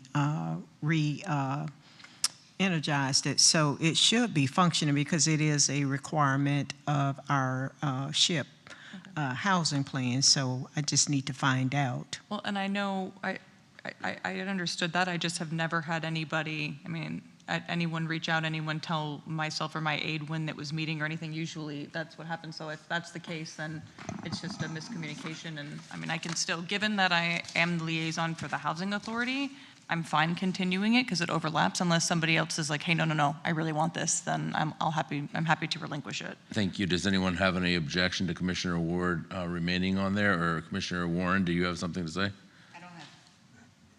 I don't have an objection. I've been attending the meetings. We just had, Full time? we had one last week. Are you sure this wasn't just an error that you've been the person? Because I didn't even remember being appointed to it. Yeah, I think that they may have put Ward instead of Warren, Wouldn't be the first but it was Jennifer Ferriel, and it's chaired by Nick Rojo, and I think that's a new is. No, it is still affordable housing. We reactivated the committee, so maybe we did have a snafu in terms of the commission representative, and if that were on staff part, we will rectify that. It's one of those committees. I was on it before I was elected a couple of times, and it would be reconstituted. You'd serve the purpose, do the report that was required to get the funding, and then it would be disbanded. And then a couple of years later, they'd reappoint the board, and then after they did their work, it would be disbanded. It wasn't one of those standing committees is the way I remember it when I was on it. But with that being said, Commissioner Ward or Warren, what do you want to do? It should be Ward, Okay. W-A-R-D. When does it meet? I got Commissioner Ward down. We just met affordable. last week, and it's like a quarterly. But we have been meeting frequently, more frequently than the one-offs that President produced. If you both want to do it, you can. No, I'll take it pending any standing conflict that I have with other organizations. That would be my only hesitation. If I don't know, if it's on the same day as something else that I have, then I can't. Yeah, it says unknown. So do you know the?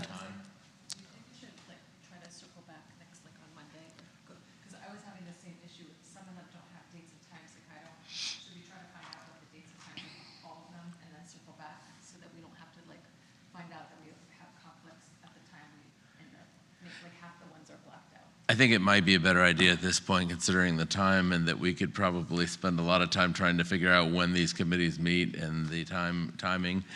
If there's no objection to it, if we could ask Madam City Administrator, could it be added as another matter onto the work session for next Monday?